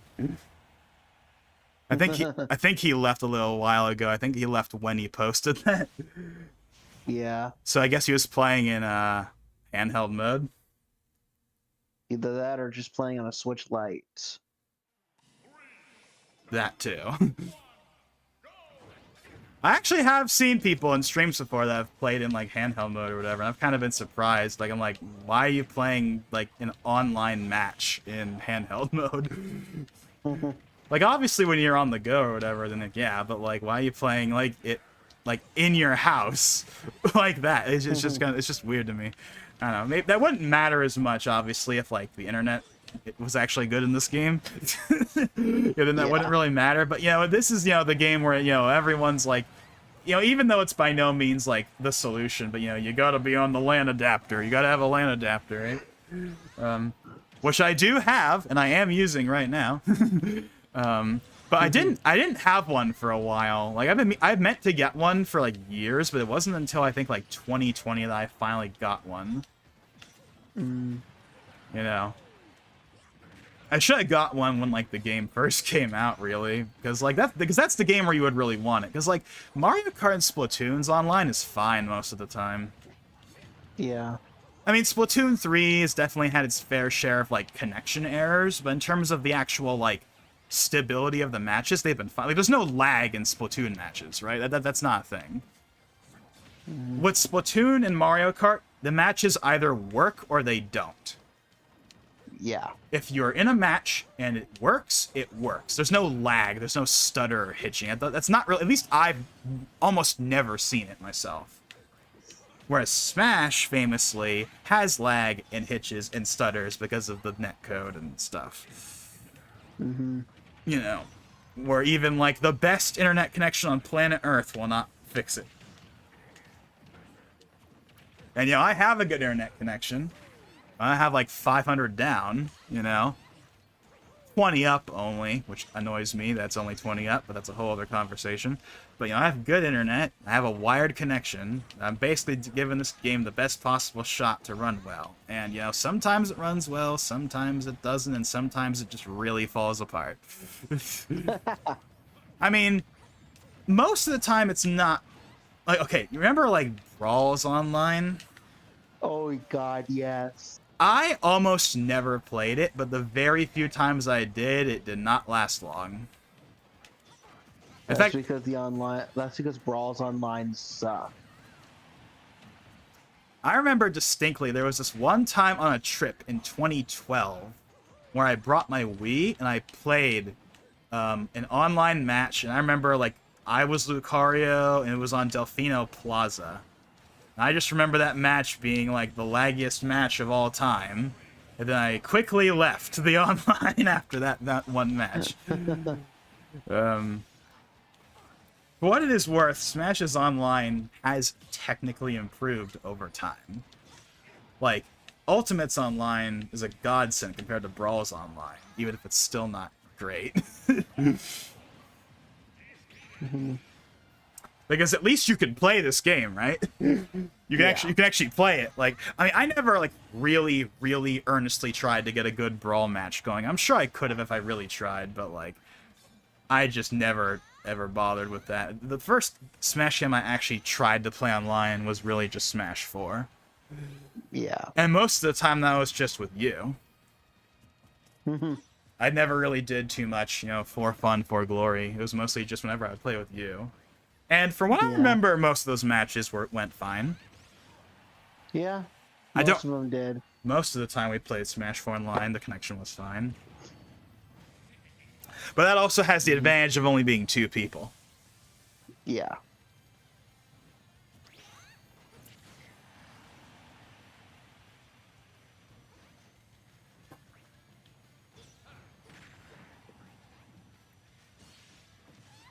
Oh man, what was I even? I mean, I've gone through a lot of. See, you want to know another reason why I don't do streams like this that much? It's because I will run out of things to talk about if I do them too often, right? Yeah. This has gone really well. That's when you decide to end it. And that's one of the reasons why, you know, this stream has gone well. Is because I have never run out of things to talk about. I've been able to keep the conversation going and flowing. Because I don't want to just sit here and, like, say, like, and barely say anything outside of, oh, ooh. Like, I want to talk, you know? The stream has to be engaging, right? You know? Yeah, you have to have, like, a conversation going in order to have a successful stream. Yeah, and that's one of the reasons why, like, I kind of got burnt out doing, like when I was on Twitch, I used to stream, like, way more often. Like, sometimes it was, like, every day. And the problem with that is you run out of things to talk about real quickly. Yeah. And that's one of the reasons why I like, that's why when I moved back to doing streams on YouTube in 2022, even when I was doing the Splatoon streams, I was still doing those way less often than I used to stream on Twitch. And one of the reasons why I've done that is, one, because I kind of feel like if I'm going to stream, it has to be, like, worthy of being streamed. But also because, like, I need to actually have something to talk about. I can't just sit there for 3 hours barely saying anything. Because then why would anyone watch? Yeah. But because it's been so long since I've done a stream like this, I've had a crap ton of stuff to talk about. Whereas, like, if I did a stream tomorrow, what am I going to talk about? I kind of already said everything I can say right now. I mean, I'm sure there's something I could mention, but like I'm kind of exhausting what I want to talk about right now, and I'm not gonna have much else to talk about until a while from now when there's something else to talk about. Even though, funny enough, most of the stuff I've been talking about has not been like anything current. Like I haven't been talking about like I haven't talked about the Direct at all. Like, which is surprising. We have gone 3 hours, and I haven't mentioned it. I barely have mentioned the Direct at all. Now, obviously, I did a stream for it, and I talked about it in that a little bit, but yeah. But like, I've barely talked about it. Most of what I've been talking about, I think like 75% of what I've been talking about has been Pokemon. And you want to know why that's a little interesting? Why? Because even though I haven't been invested in the franchise in a long time, I haven't watched the anime in a long time. I haven't played the games regularly in a long time. But the fact that I have been talking about it for this long shows one thing. I still really care about Pokemon. I would not be talking about it this much if I didn't care. Yeah. It's still a franchise I care a lot about. It's just not one I'm actively involved in because, well, to be frank, there hasn't been enough stuff to draw me back in. Like that's kind of the thing. Like, I mean, I got Shield just because, really. Not because I really wanted to play it. It was just because, hey, you know, it's the first proper mainline game, and it's been forever, and, you know, it's probably gonna be fine. And it was fine. I think it's a perfectly fine game. But I could have totally skipped it, and I wouldn't have lost anything. You know, it was fun enough, but... Yeah. But, you know. It's one of those franchises where it's not an instant... It's not like, you know, Smash or Splatoon or Mario Kart, where it's like, oh, I'm gonna be there day one every single time, right? It's not like that, and it hasn't been like that really. I think that's another thing that makes it different. Is that Pokemon, I kind of stopped, doing Pokemon stuff around the same time I really was getting into I mean, saying really getting into is probably not the right word, but this was like around the time where like Mario Kart and Smash and Splatoon and stuff like that became a lot more like central to like me. If that makes any sense. Yeah. And they became like a really big, like especially Smash became like this really big thing for me. So like Pokemon doesn't have like that built-in like, oh yeah, of course I'm gonna get the next game. Because that was from before I did that. Mm-hmm. And of course, the only reason it hasn't happened now is because the games haven't really been good enough to draw me back in. Yeah. And the thing is, I don't crap on Pokemon. I don't crap on Game Freak or any of that stuff, really. But the games haven't been good enough to draw me back in at the same time, right? Like, I'm not going to sit here and go on a tirade about how Scarlet and Violet's the worst game ever made and how Game Freak are the worst developers of all time or whatever. But the games are still not good enough for me to get back into it. That still is true regardless of anything else. Yeah. And I mean, hey, if by some miracle Gen 10 is like this monumental leap, and it's the game everyone's been waiting for, assuming that nothing else that's more important comes out around that same time, I'd probably get it. Yeah. Like, if there is a significant graphic... I mean, of course it's going to be on the Switch, too, at that point, so it will be better looking by default. But I mean, like, if by some chance that, like, the game actually looks good across the board, they go back to the old art style, they go back to the old way of designing characters, they do all... They reverse all of the bad stuff they did in Scarlet and Violet, and they just, like, give us a game that's more like the game we would want. I mean, I'm totally down for that. I am by no means writing off getting another Pokemon. Oh. It's just not a lock-in, Yeah. Like, it's not, like, obviously, when the next Smash is coming out, don't even have to ask, right? Next Mario Kart, next Splatoon, next, 3D Mario, like... Those are franchises. Those are franchises that are like instant day ones no matter what. Pokemon has never been that. But, yeah. Hey, Jay's in the chat. That's a bit surprising, but hey, Jay, welcome to the stream. I haven't seen you pop up in one of these in a long time, but it's cool to see you. Especially because it's I don't know what his schedule is right now, and of course he's on the other side of the country, so I don't know. But yeah, morning for him. Yeah, but or yeah, at least afternoon. Yeah, he just... You and me, it's 1:30 in the morning.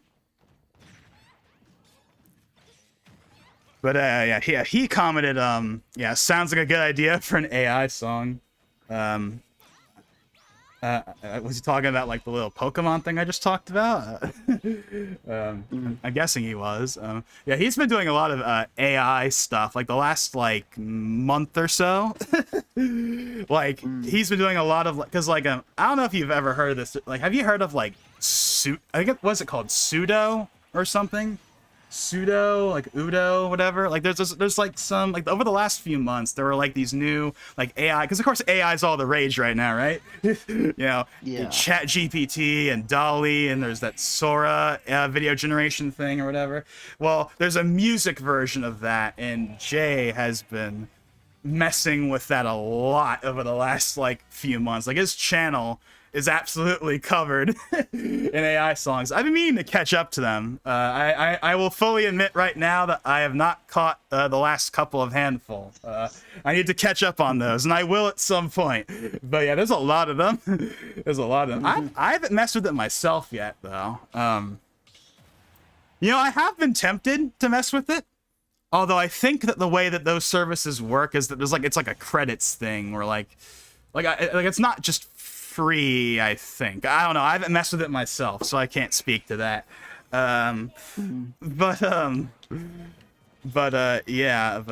he's been doing a lot of that recently. Yeah.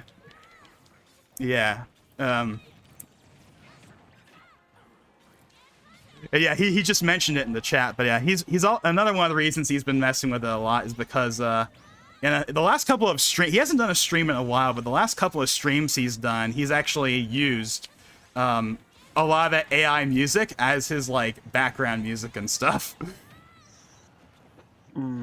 Like whenever Be Right Back screen and whatnot, he's been using a lot of that AI generated stuff. Yeah. Yeah. But yeah, I need to catch up on listening to a lot of those. There's like probably like 20 or 30 I haven't listened to yet. Yeah, it's a big fat playlist. I don't know, maybe I should mess with one of that, but the thing is, I don't know what I would want to make a song about. Like, I'm not really sure what I would want to make a song about, though. Like, I could think of, like, stuff for, like, ChatGPT, right? Like, I could think of stuff for that.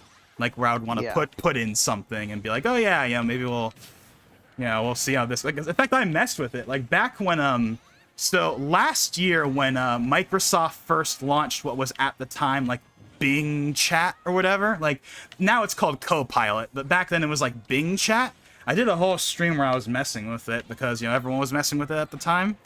And seeing, like, what you could get out of it, and whatnot. That was kind of interesting. I remember, like, especially when it first came out, it was, like, there was that one clip of, from the WAN show, which is, like, Linus's, LTT's, podcast, where they were messing with it for the first time, and there was some really, like, funny stuff in there, where it was, like, really super on the nose.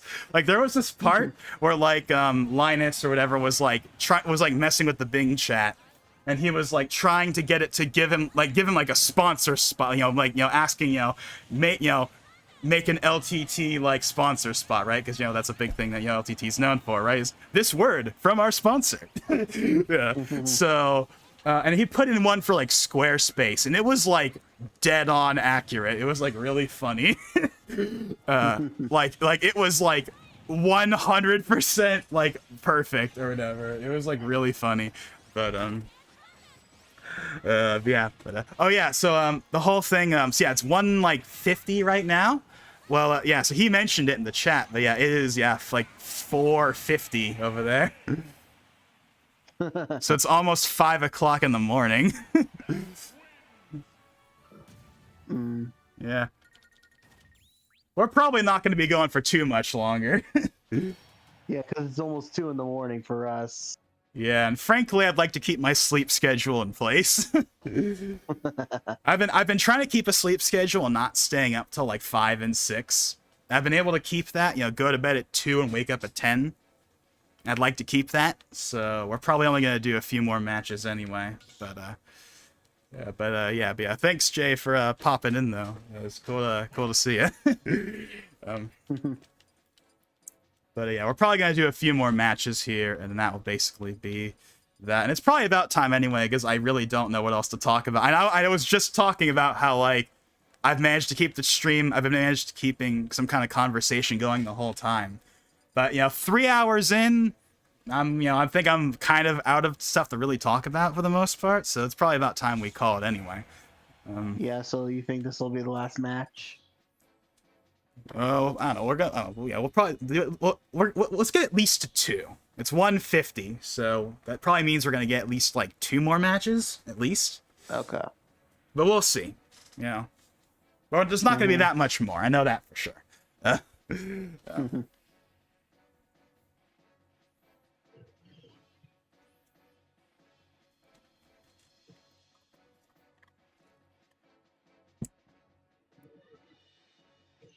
Almost time to go back into the overtime. Yeah, you mentioned that on the community page. Yeah, that's he's kind of getting slammed with overtime lately. And probably one of the reasons why there hasn't been a stream in a while.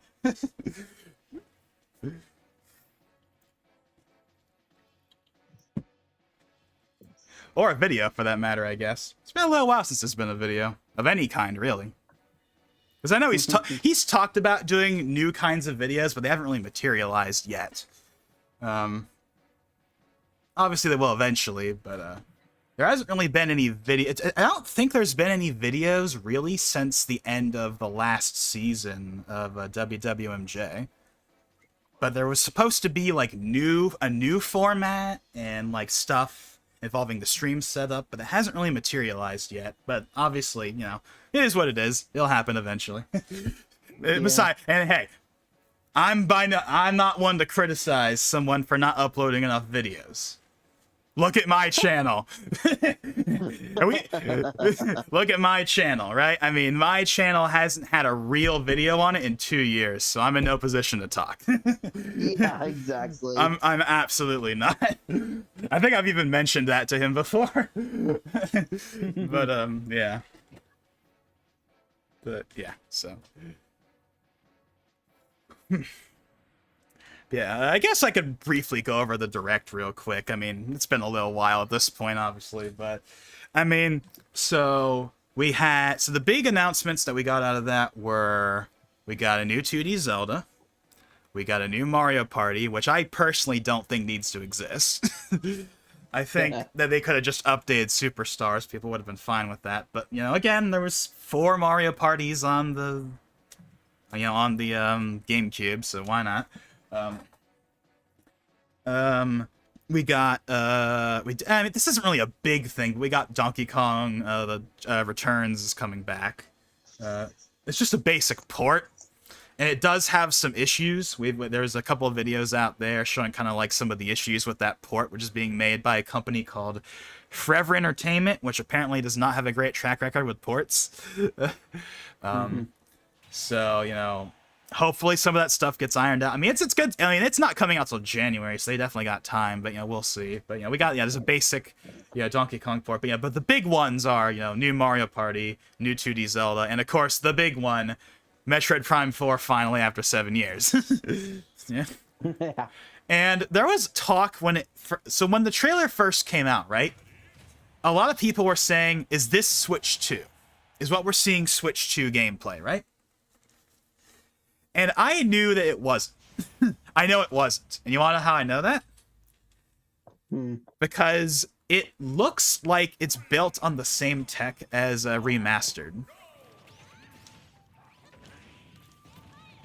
And Remastered I haven't played Metroid Prime Remastered. In fact, I haven't played any of the Metroid Prime games. It's something I know I need to get around to doing at some point. But,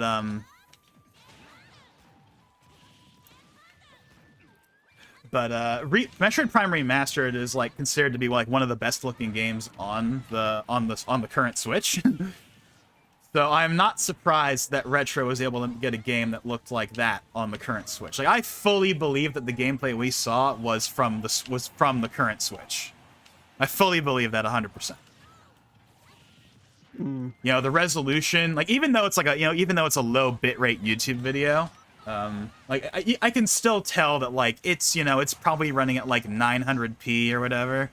It's not the full 1080. It's probably I mean, like, I don't know. It's like I could just tell by looking at it, even through that compressed YouTube video, that it is definitely not running on the Switch 2. At least I don't think it is.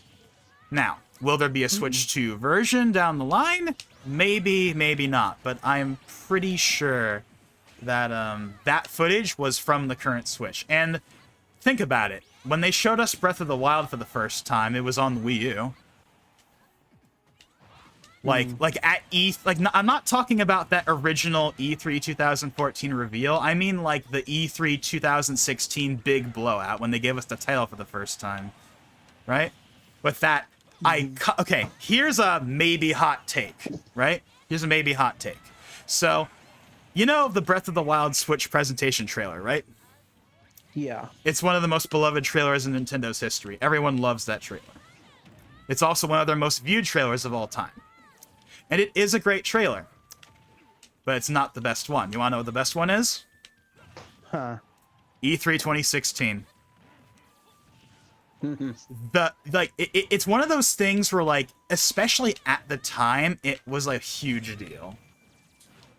Like, you have to remember the context of why that trailer was so impactful.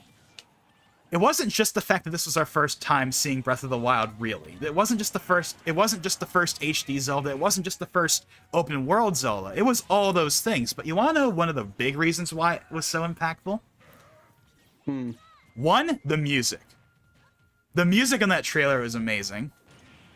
I absolutely like. It's a shame because that's the theme of Breath of the Wild. That what they played in that that's the official theme of the game, and it's not played in the game at all until the very end.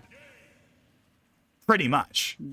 It's a really good theme, and it works so well in that trailer. But one of the reasons why that also worked so well is because this game, and again, remember at the time this was important. This was 2016. This was a year after Iwata died. Right? Yes. Breath of the Wild was the last game he worked on. And that just added to it. This was like the swan. I mean, he didn't literally develop the game, obviously, but it was the last game he oversaw. Right? It was the last game with his name on it in some form that he had influence over. And because of that, this was like the swan song of Iwata. That was what Breath of the Wild was at E3 2016. It was the first HD Zelda, it was the first open world Zelda, it was all that stuff. But it was also the big swan song for Iwata. So that was another reason why. But yeah, I love the E3 2016 trailer. I think it does not get enough credit. Like, everyone talks about the Switch presentation trailer, and I get it, it's cool, it's epic, it's great, but the impact of that E3 2016 trailer, like, you know, at a time when people were doubting the future of Nintendo because of the failure of the Wii U, you know, this is after Iwata died, this was, you know, after some, you know, mediocre launches like Star Fox Zero and stuff, like this was their big, like, it really is one of those things where you got to remember the times. Yeah, yeah. I mean, if you watch it now, it's still a good trailer, but you wouldn't understand, you wouldn't get it. If you were a fan at the time and you understood the situation, you'll understand why I hold it so highly. It was it was the beginning of their comeback, right? That trailer was the beginning of Nintendo coming back into the mainstream and being, like, talked about, and people actually cared about them and, you know, bought their stuff, you know, like, that was the beginning, was that E3 2016 trailer on the, you know, that was the beginning of the era we are now in now, where, you know, Nintendo is more popular now than they've ever been before. Now, obviously, it hasn't been perfect. They've had their fair share of controversies, obviously, but they're more successful now than they've ever been before, and that all started really with that E3 2016 trailer of Breath of the Wild. So, yeah, there's my little mini thing about why that trailer is so good. Okay, then.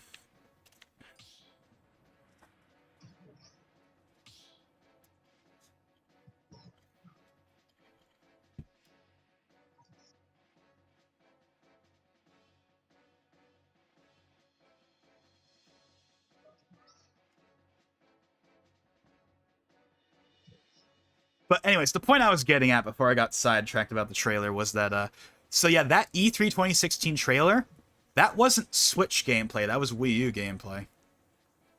And all of the booths at E3 2016 were all Wii U's. Now, of course, that was because the Switch hadn't been officially revealed yet. You know, this was the NX days, right? Yes. Which, by the way, like, the Switch 2 stuff is not nearly as interesting as the NX stuff. But that's by design, because the NX was this big shift, right? No one knew what it was going to be. Like, remember that old render that was like an oval? It was all glass with like two thumbsticks?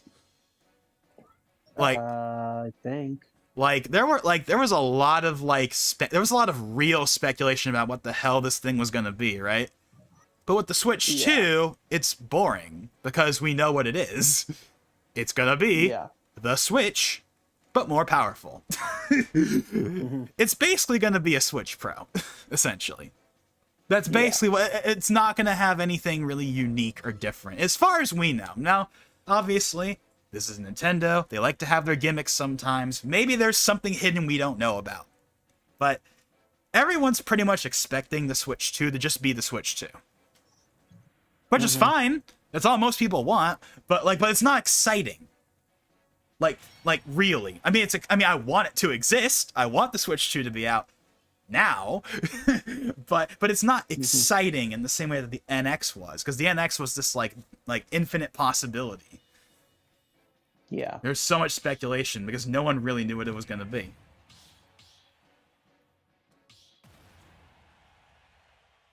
And that was one of the aspects of it, by the way, was the fact that, because I remember when that E3 2016 trailer came out, I was like, wow, look how cool Breath of the Wild is on the Wii U. I can't wait to see what the NX version is going to be, because they had already announced that there was going to be an NX version, right? I was like, man, I can't wait to see how much better it's going to look, because this was at the time where people were debating whether or not it was going to be as good as a PS4. Because I remember there was this little, war on Twitter. If anyone remembers this, there was, Happy Nintendo fan who was on the side of AMD console that's basically a PS4, Xbox One in terms of power. But then there was the infamous Emily Rogers, who said it was going to be a NVIDIA-powered, tablet. Guess which one was correct in the end. But because this was during that time where people weren't really sure how powerful it was going to be, we had these fantasies of, man, I can't imagine how much better Breath of the Wild is going to look on the next system. And then the next system came out, and, it's more powerful, for sure, but, it's not a PS4 or an Xbox One. And the Breath of the Wild on Switch is just the Wii U version at 900p instead of 720p,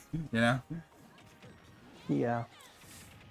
Which, it's better, but, it's not as better as we thought it was going to be, maybe, but yeah.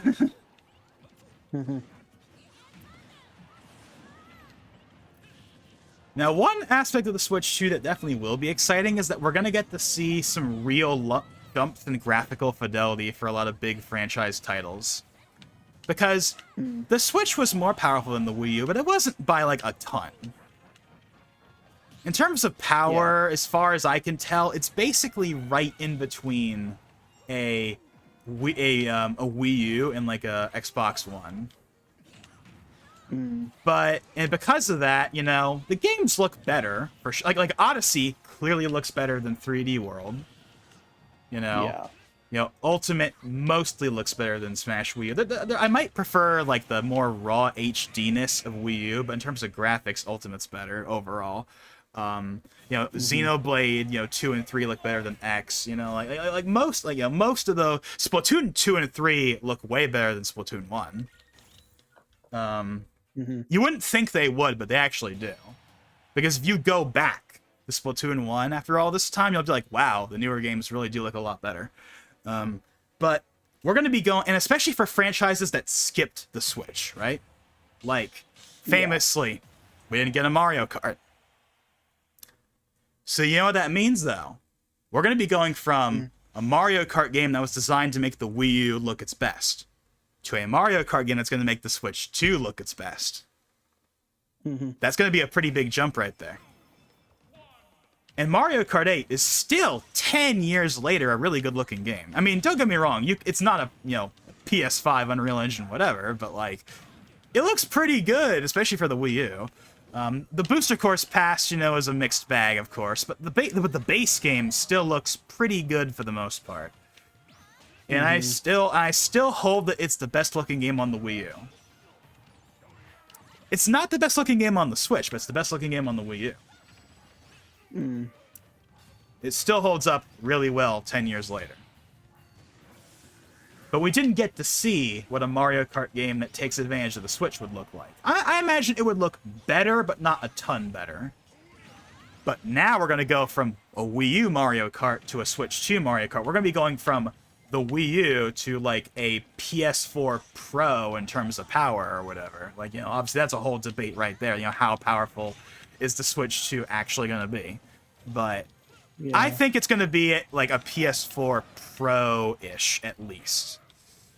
It's not. I think it'll be better than the base PS4, but it will be like PS4 Pro-ish, which is totally fine. That's a big leap over the current system, but that may bite them down the line when games start coming out for the PS6 or whatever. I don't know. But then again, I don't know. That's a whole conversation right there. The technical specs. That really could be a whole thing in and of itself. You know, what they're gonna be and how good they should be, or whatever. The only thing I can tell you for sure is that I really hope it's not 8 gigs of RAM. Like, I know that if they saddle the Switch 2 with 8 gigs of RAM, that is going to bite them later on. Because, like, the PS4 and Xbox One have 8 gigs of RAM. And the Series S has 10. And the PS5 and Series X have 16.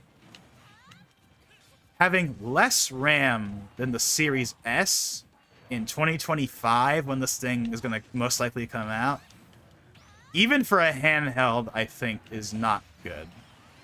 When we have, like, the Steam Deck with 16 gigs. Now, I'm not expecting them to put 16 gigs in there.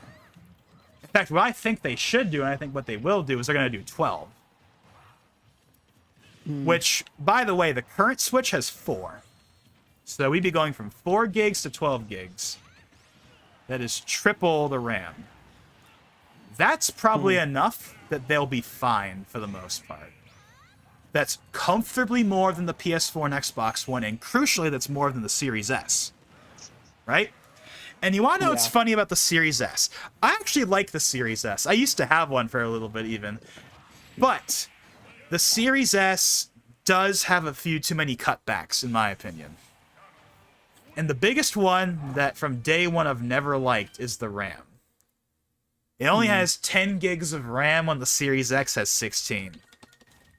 And that has been a big problem for developers, as we have heard, very much so, over the last few years. So I definitely think that they need to have at least 12 if they want it. But here's the good thing about the Series S, though. Despite its technical limitations, those technical limitations are ironically a boon for the Switch, too, because famously, every game has to run on the Series S. Every game has to run on the Series S. That's mandatory by Microsoft. You can't put a game out on the Series X and not put it on the S. If you put a game out on the X, it has to be on the S, which means the games have to run on the Series S, which means if the Switch 2 is even in the ballpark of the Series S in any shape, way, or form, that means that that the Switch 2 is gonna be able to run every single current generation game. Because it has to run on the Series S. So, like, if the Series S didn't exist, that power would matter way more.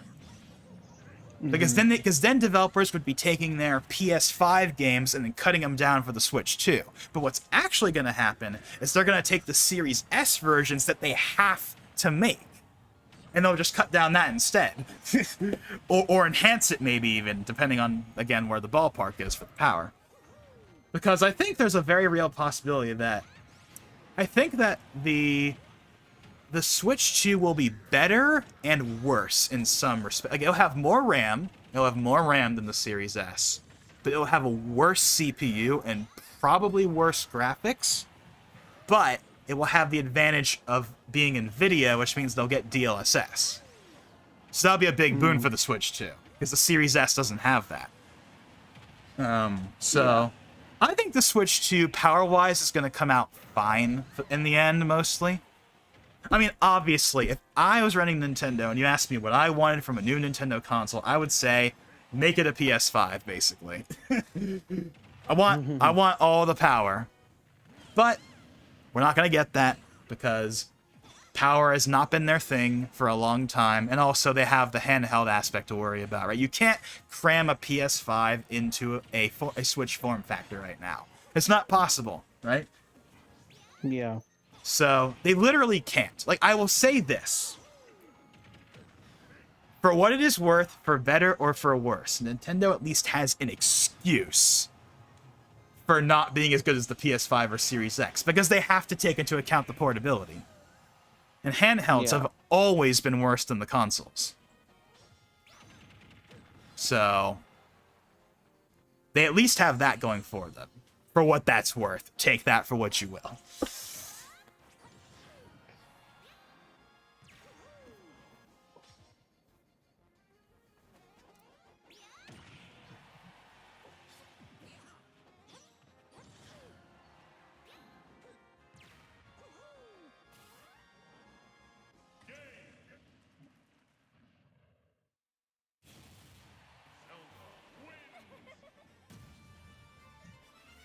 Alrighty, I think we're pretty much good here. Yeah. It's 2:12. I'm surprised people are still here, honestly. Me too. But then again, there's always going to be some people up at 2 o'clock in the morning. Yeah, but hey, I'm not complaining. I've had streams where no one has showed up, so I'm very much happy that people showed up for this one. Not just in the lobby, but in the chat too. So yeah, that's gonna be it for tonight. Thank you to everyone that joined in. I really appreciate it. Thank you to also thank you to Twister and Billy and Mike and all the other people that have joined in. Thank you to Jay once again for popping in. It's always cool to see him pop in. And thank you to LAFD Valley Response Videos, odd channel title, for subscribing as well. So thank you everyone for showing up. And yeah, that was fun. It was a nice to do one of those for the first time in forever. Do not expect this to be a super regular thing. For reasons I stated earlier, like I'm gonna if for no other reason, I'm gonna run out of things to talk about. So I gotta space them out a little bit, but maybe we can start having these be semi-regular, maybe like once or twice a month or something. I don't know. Maybe we can start doing this again. We'll see. But yeah, I mean, yeah. So I guess that's gonna be that. And again, thank you everyone for being here and for playing and joining and being in the chat and all that. And in terms of what's coming next, I mean, in terms of streams, I mean, there's not going to be any more presentations for a while. We went through our big, Summer Games Fest, all that stuff. So we've had all of our big June events. So we're not going to have anything more until September, at least in terms of stuff that I would want to do a reaction thing for. I mean, I don't know what else there would be. I mean, unless they pull a curveball and they do. So you know how Nintendo always announces their revisions in July? Yeah. Well, maybe they'll pull a curveball on us and they'll just drop the Switch 2 trailer in July. And by July, I mean this month, because I forgot that this month is July already. Yeah. They're not going to do that. They're not going to do that. They're totally going to wait until September, October, November to reveal it. But I don't know. As of right now, it is July 2nd. Yeah, which, by the way, it kind of snuck up on me that the 4th of July is so soon. I'd completely forgotten about that until the other day when I was like, oh yeah, it's July. Oh wait, that means July 4th is now 2 days away. It feels weird. But but yeah, in terms of next stuff, I mean, yeah, in terms of streams, I mean, there's not going to be any more reaction stuff for a while, because unless there's some big event that we don't know about yet that's happening, there's not really anything I would want to react to, at least until the next Direct, which is going to be in September, of course, because there's always a September Direct. If there's one thing with Nintendo you can rely on, is that there is always, always, always a September Direct. It is a constant. We've had years without June Directs, we've had years without February Directs, but there is always, always, always a September Direct. Pretty much. More or less. For the last, ever since 2016, if you want to count because if you want to count the 3DS Direct, which I'm counting. So if you count that 3DS Direct as a proper Direct, which basically it was, the reason why it was called a 3DS Direct was because they didn't have anything to show off for the Wii U at that point. So that's why they call it the 3DS Direct. But But yeah, ever since 2016, without fail, there has been at least some kind of September Direct. There was one in 2017, 2018, 2019. 2020 didn't get a full one. It got that Mario Direct for the anniversary, but close enough. That's big enough that I'll count it. Then we had one in 2021, 2022, 2023. You could bet your ass there's going to be one in 2024. And 2025, and 2026. Like, it is a constant. Although, I will say, I remember Ethan, aka Duo Force, who sometimes is on videos and streams and stuff, he actually told me that, like, if there's a month... Was it him? I think it was him. It may have been... I think it was him that said this. If there's a month where they wouldn't do... Sorry, if there is a year where they wouldn't do a September Direct, it would be this year. And you want to know why? Why? Because they'd want to have a whole... they would want to have a whole thing for the Switch, too. Like, instead of doing... Like, I remember he talked about, like, instead of doing a regular September Direct, they just do... Like, they just have the Switch reveal trailer. Like, not a regular Direct and then one last thing, here's the Switch 2. No, like, no Direct at all. Just the Switch 2 reveal trailer. And that's their thing for September. I mean... They could do that. I don't think they will, though, because I think it's more likely that what will happen is that we'll get a September Direct and it'll be pretty normal, right? Like, we're not going to see... In fact, I'll make a prediction right now. I don't think there's going to be anything Switch 2 in the September Direct up until the very end. But they're not going to reveal it in the Direct. Instead, what they're going to do is they're going to do what they did for Sora in 2021, where they're going to be like, hey, we're not showing it now, but we're going to show it later. Because if you remember, in that September 2021 Direct, they announced that we're going to have the final character reveal soon, but not now. It'll be like next week or whatever. I think that is more likely. They'll have the entire Direct will be regular, bog standard, as usual, and then at the very end they'll be like, hey, you're probably curious about our new upcoming hardware. Well, we're not ready to show it right now. We will be showing it in a presentation coming next month or whatever. Yeah. I think that's what they're either going to do that, or they will literally repeat history and say nothing up until right before it happens. Because if you remember, there was no build-up, really. Well, there was some build-up, but it was mostly, so what happened was, you know, there have been speculation for forever and forever and forever, right? And then on October 19th or the 20th, just randomly on Twitter, they put out that now iconic screenshot of Mario and the curtain. Remember that? Yeah. That, like, and they were like, hey, tune in at 10 a.m. tomorrow for the reveal of the NX. It just happened, like, out of nowhere. I remember exactly where I was when that happened, too. I was playing a Captain Toad. And then I just randomly got a notification on my phone. That was like a Game Explain video that was like, hey, look, it's going to be revealed tomorrow. It's like, what? This is random. And I rushed over to my computer to make a video about it. Because this was back in the days when I uploaded, like, way more often. It did like more news kind of videos. Like, I would do news videos. Like, that used to be a big thing I did in, like, 2015 especially. There was a lot of news videos where I would just make videos on whatever news was coming out that I thought was interesting. But I think that's more like... I think that's what they're actually going to do, honestly, is they're just going to be... One day in October or November, they're just going to be like, hey, guys, tune in tomorrow.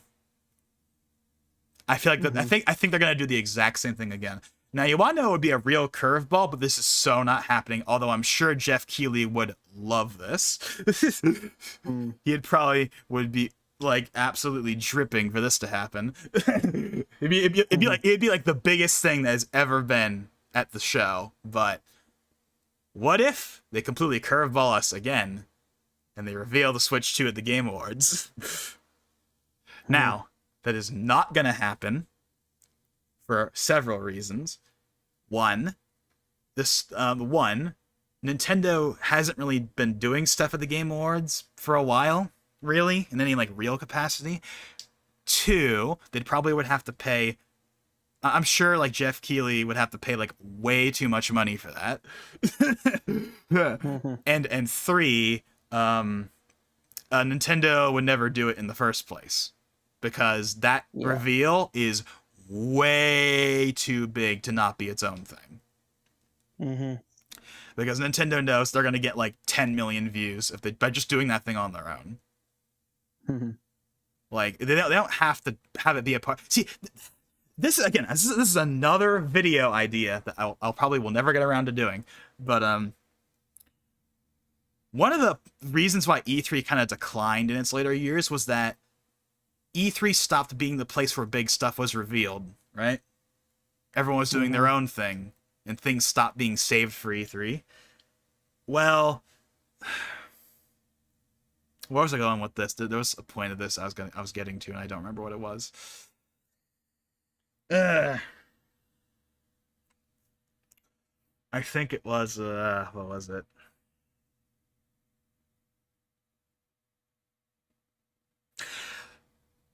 Okay. I don't think this was the exact point I was going to get to, but here's just a thing I'll bring up that's related to all this whole conversation. So we have had okay. Consoles used to be revealed at E3. For the longest time, every console was announced at E3. And then that changed with the Switch. The Switch was... Actually, no. Not even the Switch.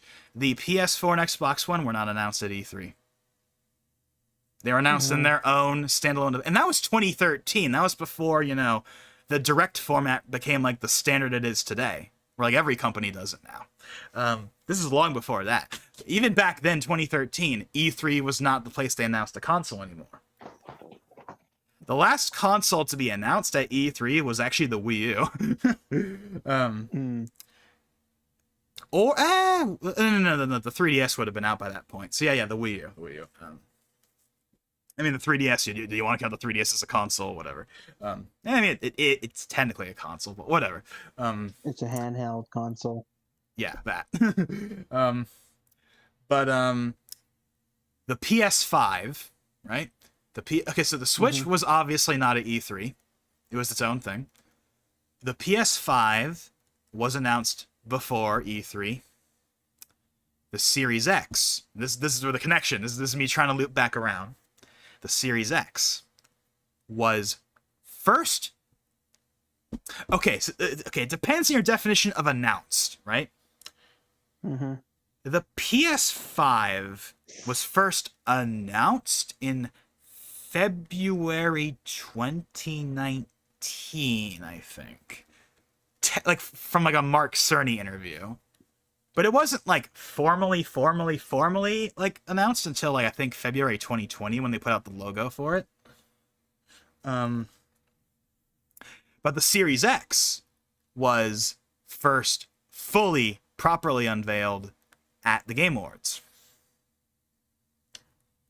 But it was teased at E3 2019 months prior as Project Scarlet. Because back when the Xbox One X came out, it was Project Scorpio. For those of you that remember the days of the PS4 Pro was out, but the Xbox One X wasn't, and it was called Project Scorpio. And they had that limited edition Xbox One X that had the word Scorpio on it or whatever. Yeah, Project Scorpio. Remember the Project Scorpio days? And they did the same thing for the Series X, where they called it Project Scarlet, and that's the code name for the system is Scarlet. As Scorpio was for the One X, and Durango was for the original Xbox One, I think. But anyways, my main point with that whole thing is they teased it at E3, but they revealed it at the Game Awards. But the reason why they probably did that was because Microsoft at the time didn't have their own event. PlayStation has State of Play and PlayStation Showcase. Nintendo has Nintendo Direct. And Microsoft, for a while, they had a little Xbox Direct thing for a while, and then it went away, and then now they have Developer Direct, and it's like this weird sometimes they have presentations, sometimes they don't. And then of course they have their big Xbox showcase in June, which is their E3 equivalent basically. Nowadays in the post E3 world.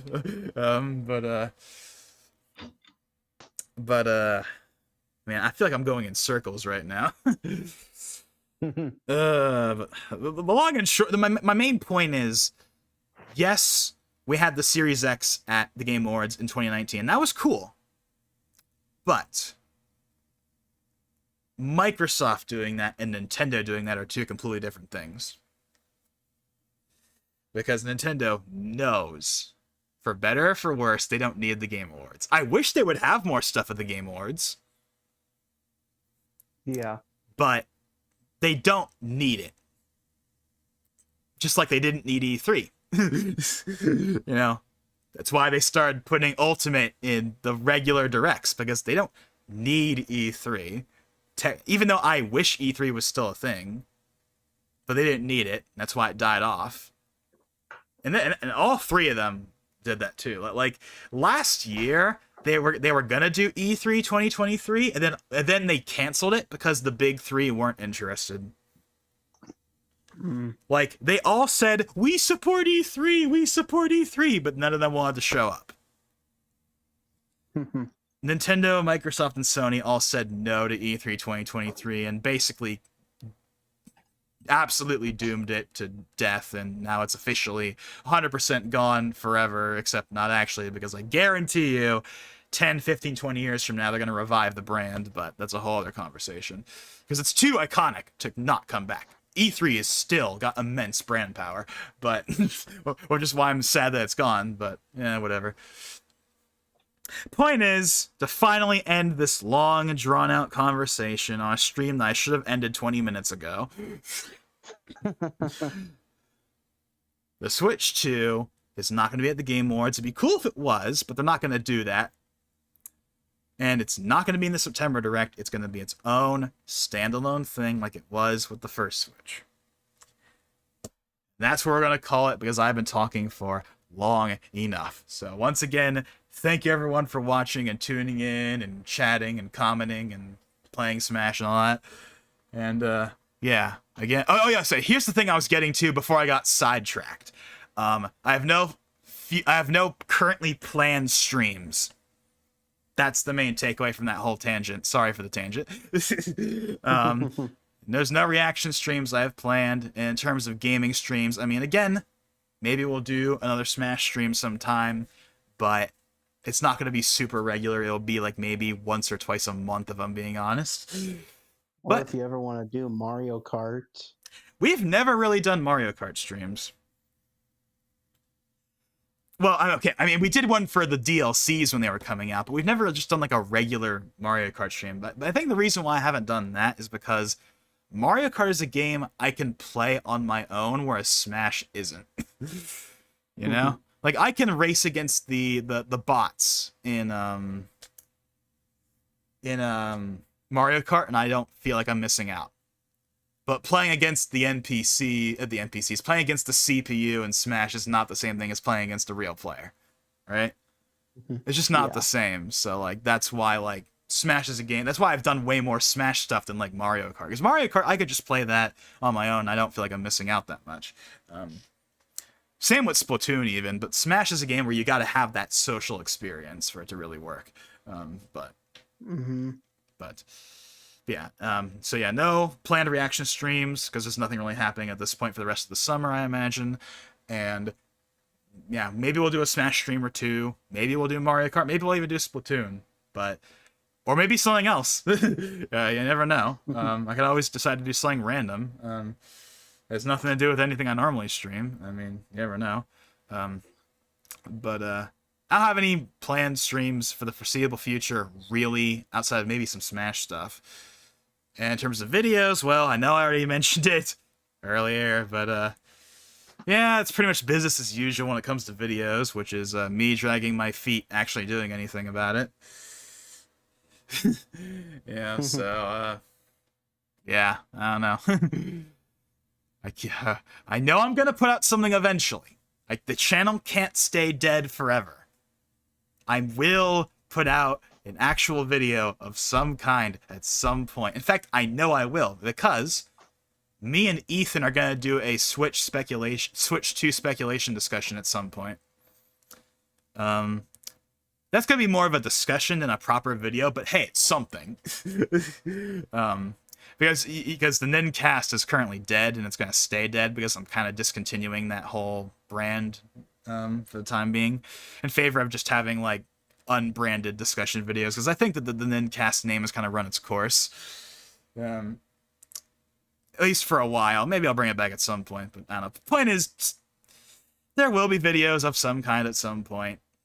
I mean real videos too, not just discussions, but but I'll be completely honest, it is so easy to not work on videos. It is so easy to work on literally anything else. I've had those days myself. And it's not like I don't work on nothing. I mean, you saw earlier, well, you didn't see it, but like when I was talking about the bullet points for a Smash Ultimate Deluxe video, like I think about the channel all the time. And I constantly think of stuff I want to do, and I write stuff down and get bullet points down. Like, I have like stuff to work off of. It's just, when do I get to that point where I'm ready to actually sit down and record it? You know? Because that's the big hurdle. It's not the actual editing of the video itself, it's getting the audio. Because the audio is the core of the video, right? You can't build the video without the audio commentary. So, the second that the audio is done, building the video doesn't take that long. Even for like a quote-unquote properly produced video, like I used to do a few years ago. It doesn't take that long in the grand scheme of things. It's the audio that's the big hurdle. Because of a variety of factors that I won't go into, but yeah, so yeah, that's pretty much that. So stay tuned for something at some point. If you want to watch something that actually is a thing right now, you can go and hop over if anyone's interested to. I mentioned this at the beginning of the stream, but Dylan has a channel. It's called Green Engineer. You want to go check that out, by all means. He's uploading way more than I am. It's mostly just me raging at games. He also has a couple of videos that have more views than me. And like actual videos, not old re-uploads from forever ago. So they aren't even on the channel anymore, publicly at least. But okay. We're really done this time. So again, thank you all for watching. This is Logan59XP, and I'll see you all next time.